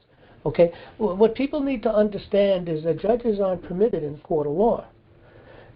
People don't realize that. Judges are not permitted in a court of law. That's the people's court. We have a jury. You have a magistrate. All judges are magistrates. So all those judges have to be summarily fired, removed from post. I think they all have to be in jail, and I think some of them should be hung. Oh, fine, but what I'm saying is they have to immediately vacate those benches. Absolutely. We are told Bondi that. That's why we indicted the entire federal judiciary. They have to go. We told them they have to go. And we also have to resurrect the 13th Amendment. You know, what justice would we really have if we only do half the job and pick and choose on what we want to bring back and what we don't want to bring back? We just become the same problem That judge sits up there. Her clerk is going to be down below. The bailiff is going to be there. The security guy ready to handcuff the poor innocent person who's just there being trapped in the system. It's the jail that they're going to be dragged down to is all there. The electricity is being paid. Blah blah blah. That the system has to be broken. Yes. Because fighting in this minutia that for a system that's a failed system. With the cards stacked against us, it's give us a court of law. Give us a court of law. We'll fix all these problems. But how? That's what I'm saying. Spend the rest of my life. Don't you think? What was that? I would think it has to come top down. No. It's got to come bottom up. Well, okay, at least which we really are the top. Okay, but nevertheless, it's got to come from. Look it. Give us a court. Give us a just court. Judges. How are we going to get that just court? Because you remove the judges from the courts that don't belong in the courts. Judges do not belong in a court. When a judge comes, how do you get them removed? The law. Listen. And after this, we've got to move on because we're running short with a few people in the queue. But listen, okay. We have to open up courts of justice. How do we open up courts of justice? Yeah. We have to get rid of the Rules Enabling Act. Once the Rules Enabling Act is done away with, and if you go read the paper, again on our front page, let me just open back to the front page here, you'll open up the brief on the front page, okay, go through this and read, and the bottom line is that what we're telling them, what they have to do, we're not asking them to do anything. Let me give you the conclusion of the order here, okay? Because when we win this, we win back everything. It may take a little time, but we win everything back, okay? We, the sureties of the peace, on behalf of all the sovereign people of the United States, command, we're not asking, command the United States Supreme Court to obey the law of the land and declare the following findings to force all courts to open our courts of record.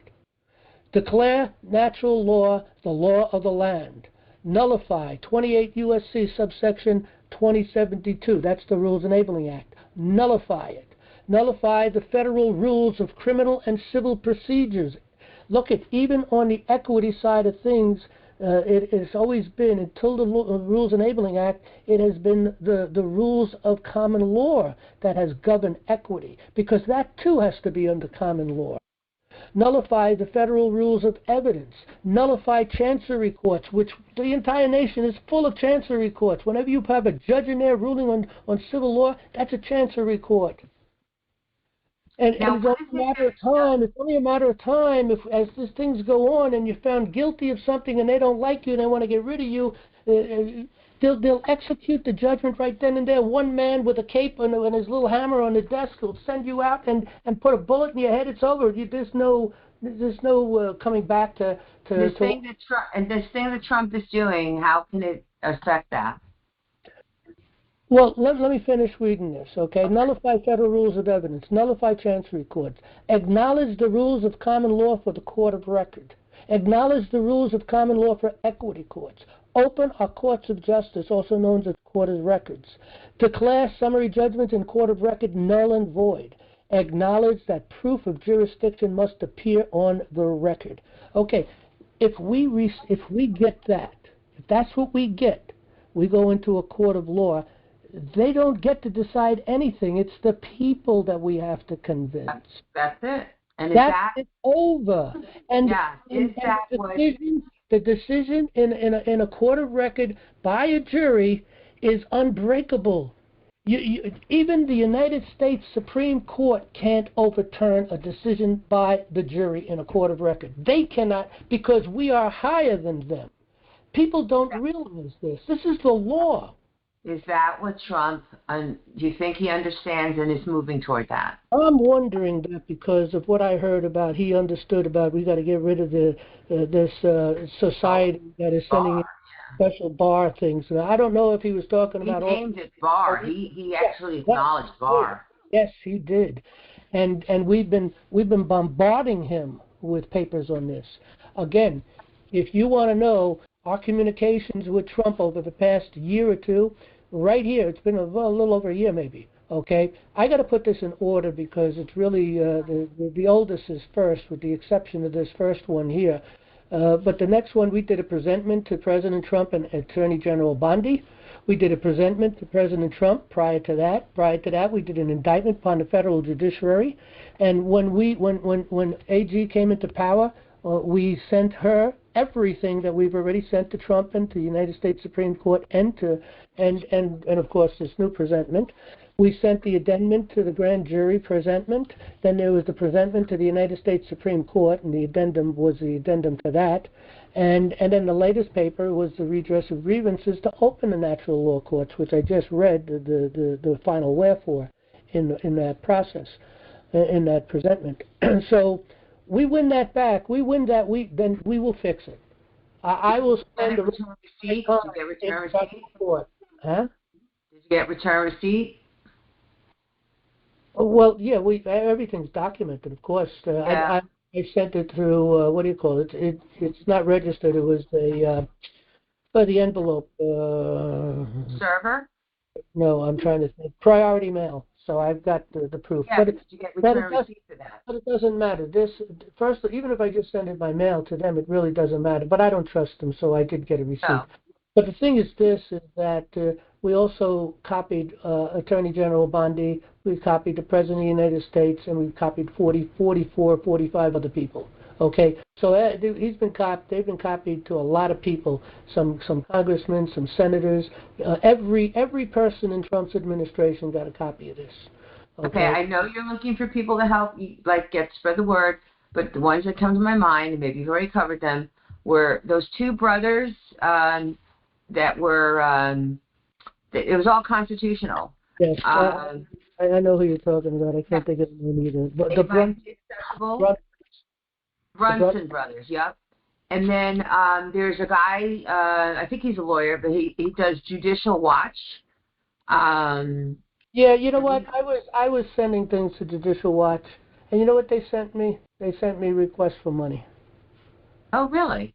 Yeah. Okay. So go figure that. I stopped copying. Yeah. All right. And what was the other one? We're all lawyers over there, and the guy that runs the whole thing is a bar attorney. Yeah, I know. They don't. There's no way, unless you can capture them and force them to sit down and listen.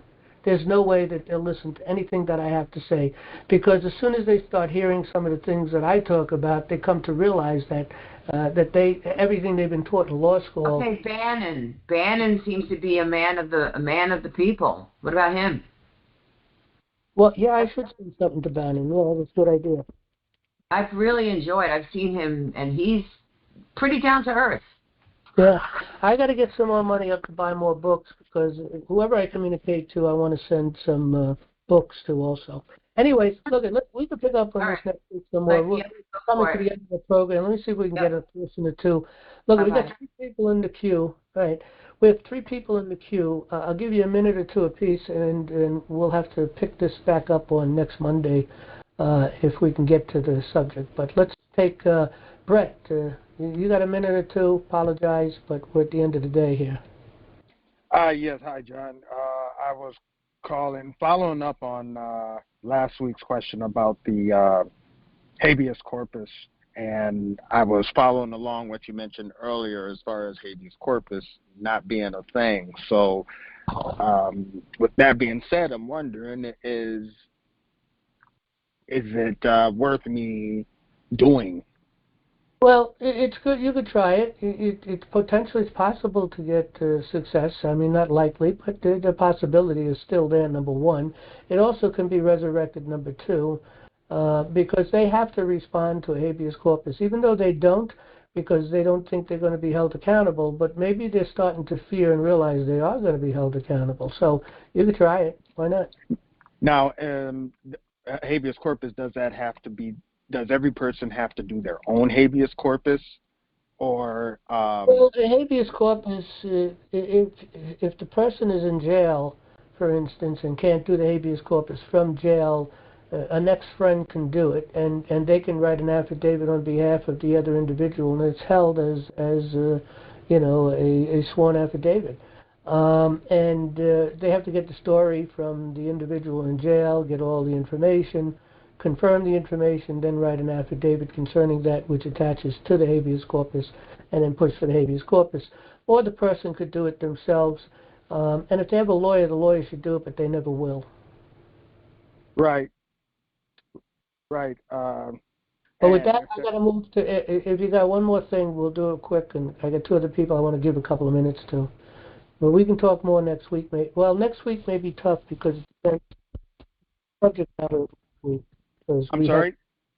We have people visiting us next week, about supposedly 40 people. We'll see how many show up.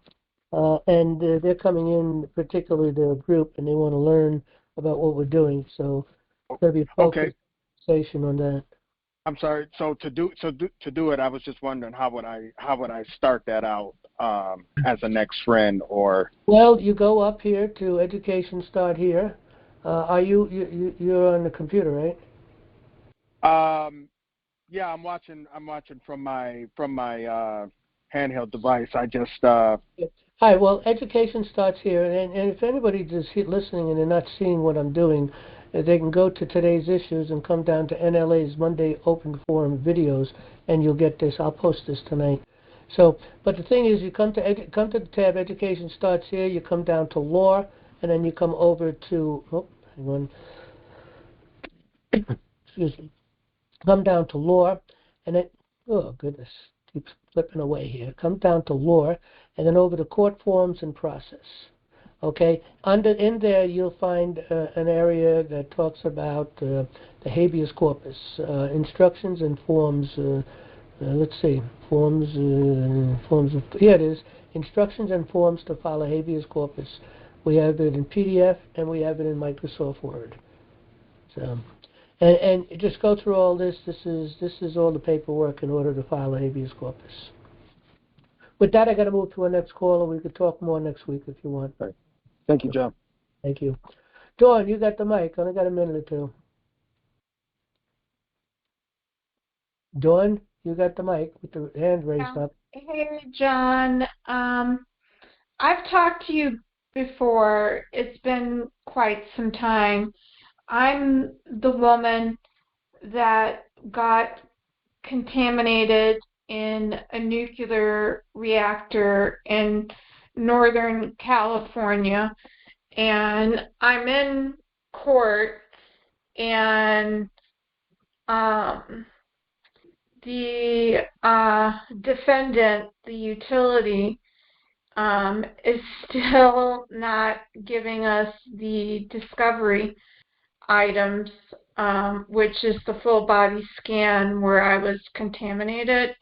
Are you coming in on your own, or is there a lawyer working with you? Well, I had an attorney, and because here's the thing, though. Here's the thing. If you had a lawyer or have a lawyer, then you tell your lawyer you need to go do your job, okay?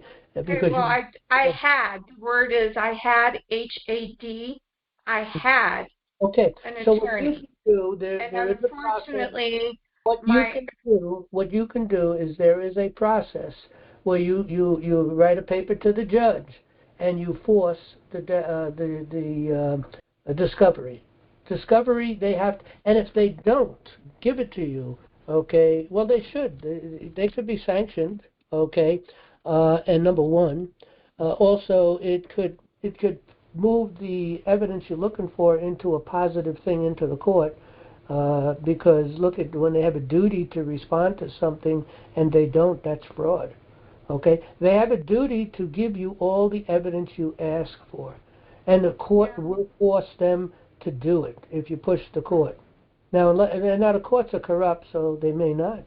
Who knows how they're going to handle this, but generally the way the process works is when you move the court to push towards the discovery and let the court know that they have information that they're not giving to you and you want it, it'll be subpoenaed.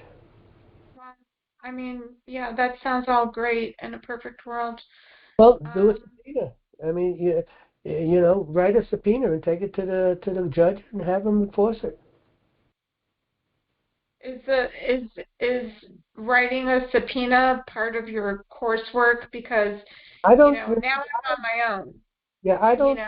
I don't know that I covered the subpoena in the course. But if you want to know how to write a subpoena, you go into your search engine and you put in "How do I write a subpoena in a court case," and you'll get all kinds of stuff from all kinds of people. Okay, and there's forms out there for subpoena. I might have covered it with the forms, a form, because you go out and just look for a state form for subpoena. You can look for federal forms for subpoenas. You just Google it, you'll get everything. It's amazing. I hate I hate to use the word Google, but we've become habited to that kind of a thinking because Google was the first one out there. But again, there's so many search engines out there. So just go out and put it in the search engine. You'll get all kinds of examples, and then follow the example. I learn a lot that way just by putting it in the search engine. Okay, but there are forms for subpoenas. You can go to any court that you're going to, if it's a state court or a federal court, and you go up online into that court and you look for forms. And so I'm in New York. I would go to the New York State Courts .gov or something like that, whatever it is, and you'll have all the forms for New York. Okay, and you can download the forms. Everything you want to do in court, there's a form for. Now I use their forms because, well, again, it's a good structure to begin with. I mean, I make my changes if I want to, if I feel the urge to do it, the necessity to do it, maybe change the wording, but I basically use their structure of their forms. So that's what you could do. If you want to talk more, we can talk again, but I need to go to the next person. You got a final point or question before I move to the next, the last person? I would be interested in hiring your expertise to help me because I'm dealing with a short window. Yeah, I just don't have the time. I don't even have the time to do the things I'm doing. I literally work 10, 12 hours a day. And I, the moment I get up, I'm in front of my computer working, or I'm going to a meeting or whatever the case may be. I just don't have the time, and I still can't get everything done that I need to get done. We're looking for money so I can hire people to do some of the work I got to do, and also pay people that are doing work that to get them paid also, and hopefully and get them to do more work. People need to get paid. We're all volunteers here. I just don't have the time. I just can't do it. So, but anyway, learning. We got everything here on this website to learn, and remember, don't plan on winning per se, but plan on winning in the future by writing a good case and plan to resurrect it when courts of justice open, and you take it into a court of justice and get it done. When do you think those court of justice are going to be open? I don't know. I'm hoping that this paper we wrote will be the thing that's going to push it. And if it does, if we get this out to enough people, and get enough people looking at this, and especially Trump and his administration, and they realize this needs to be done, then it's going to be quite quick. So, and that's why, we got books out to all these people, government by consent book particularly, and all the papers that we're talking about that's on our front page that we've filed. So we're trying to educate them. So. Okay, with that, I got to go to the next person. We could talk again in the future if you want, right? We're here every Monday. We're never not here. Okay, Dawn? Yeah. Okay, thanks. All right, Robert, Texas, last caller. We got a minute or two. It's getting late. Hey, John, regarding education, I may have educated one of your New York retired representatives, Chris Gibson. He's written some books on the Constitution. Chris Gibson is very interesting because we supported Chris and we taught him a lot of stuff. He did a decent job. He did have some problems he just didn't understand, and he did look at a lot of stuff we gave him. Back in those days, I didn't have books written yet, so we didn't give him books, but we gave him a lot of papers, studies, and different things that we put together. Yeah, he's susceptible to the truth. Okay, well, I got to educate him.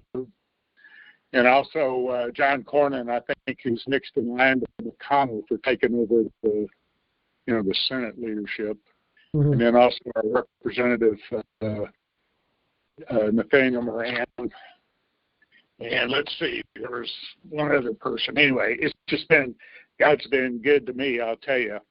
I'm sitting in a breakfast with a bunch of lawyers and 5 judges, and Cornyn comes over to introduce himself to me. So anyway, I gave him a card, and it's the same question that I asked Chris Gibson on C-SPAN, and that was the one about our human laws suffered when they contradict these. I'm trying to get people to focus on our original laws, because when human laws no human laws should be suffered to contradict creation in the Bible. So anyway, there's a representative, Senator Steve Toth, who just passed after 6 years a social transitioning bill in the Texas House. So he's been fighting on that. So here's the deal. And since we don't have a lot of time, you could probably go to x.com/politicalbrew, and I pinned this tweet to Steve Toth as a learning moment for him, and how if he knew creation and the Bible were preeminent to any man-made laws, that he could get rid of this transitioning stuff in our schools in a minute. So anyway, I don't know, I met Steve Toth Senator Toth about 12 years ago, and he was the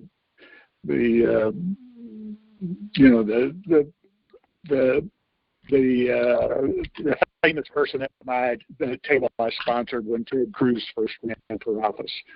That was like 12 or 13, 14 years ago. But anyway, so let me read this.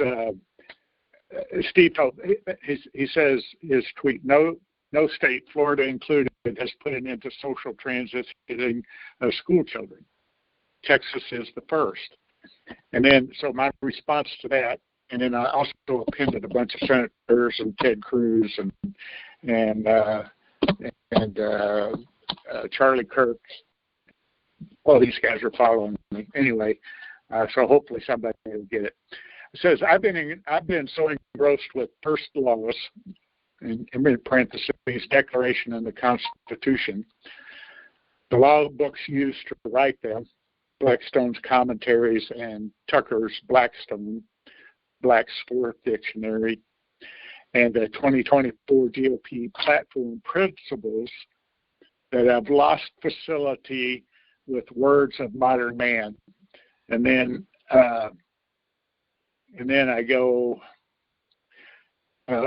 where can I find the legal definition for social transitioning?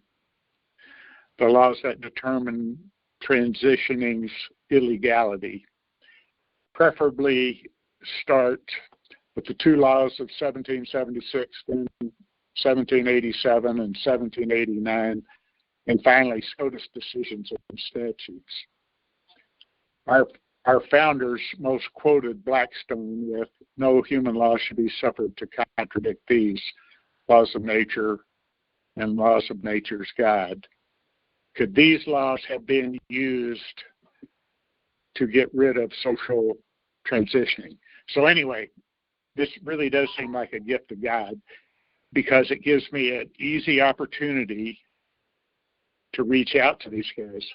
Say, I'll print this out, and then I'll call their offices. So there's Steve Hope, Senator Bob Hall, Senator Brian Hughes, Christian Bentley is our SOEC, Rick Rogers is, anyway, and the head of the GOP and the vice chair of the GOP in Texas.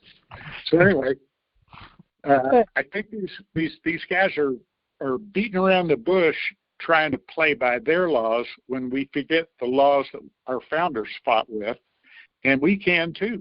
So anyway, and they don't know, they don't understand, they don't know our founders. They really don't, and that they're in this, because if they knew, they'd be talking about the stuff we're talking about, and they'd be outraged about the stuff that we're outraged about. But they're not. At least they're not, expressing that. Oh, with that, we got we're way over time, and we could talk some more, but we got to close down. It's my chance to call up their office and educate them, and give them reference to the link x.com/political brew. Okay. Have a look. All right. Thanks, Robert. All right. Thanks everybody for coming, and Lord willing, we'll see you next Monday, hopefully. And next Monday should be an interesting meeting, because again, we have a group coming in here that have a lot of questions about what we're doing, and this is where I really want to spend my time talking, is what we are doing, what our plan is, So we're going to talk a lot about what NLA is actually doing, and hopefully they'll be interested to get on board with us and build committees of safety, because that's their thinking at this point. Okay. How do we get to join that class? Oh, it's next Monday. At your house or what? Just on here? Next Monday's open forum right here. We'll be talking. Oh, I can't wait. Thank you so much, John. Have a great night. Okay. Good night, everybody. Thanks for coming.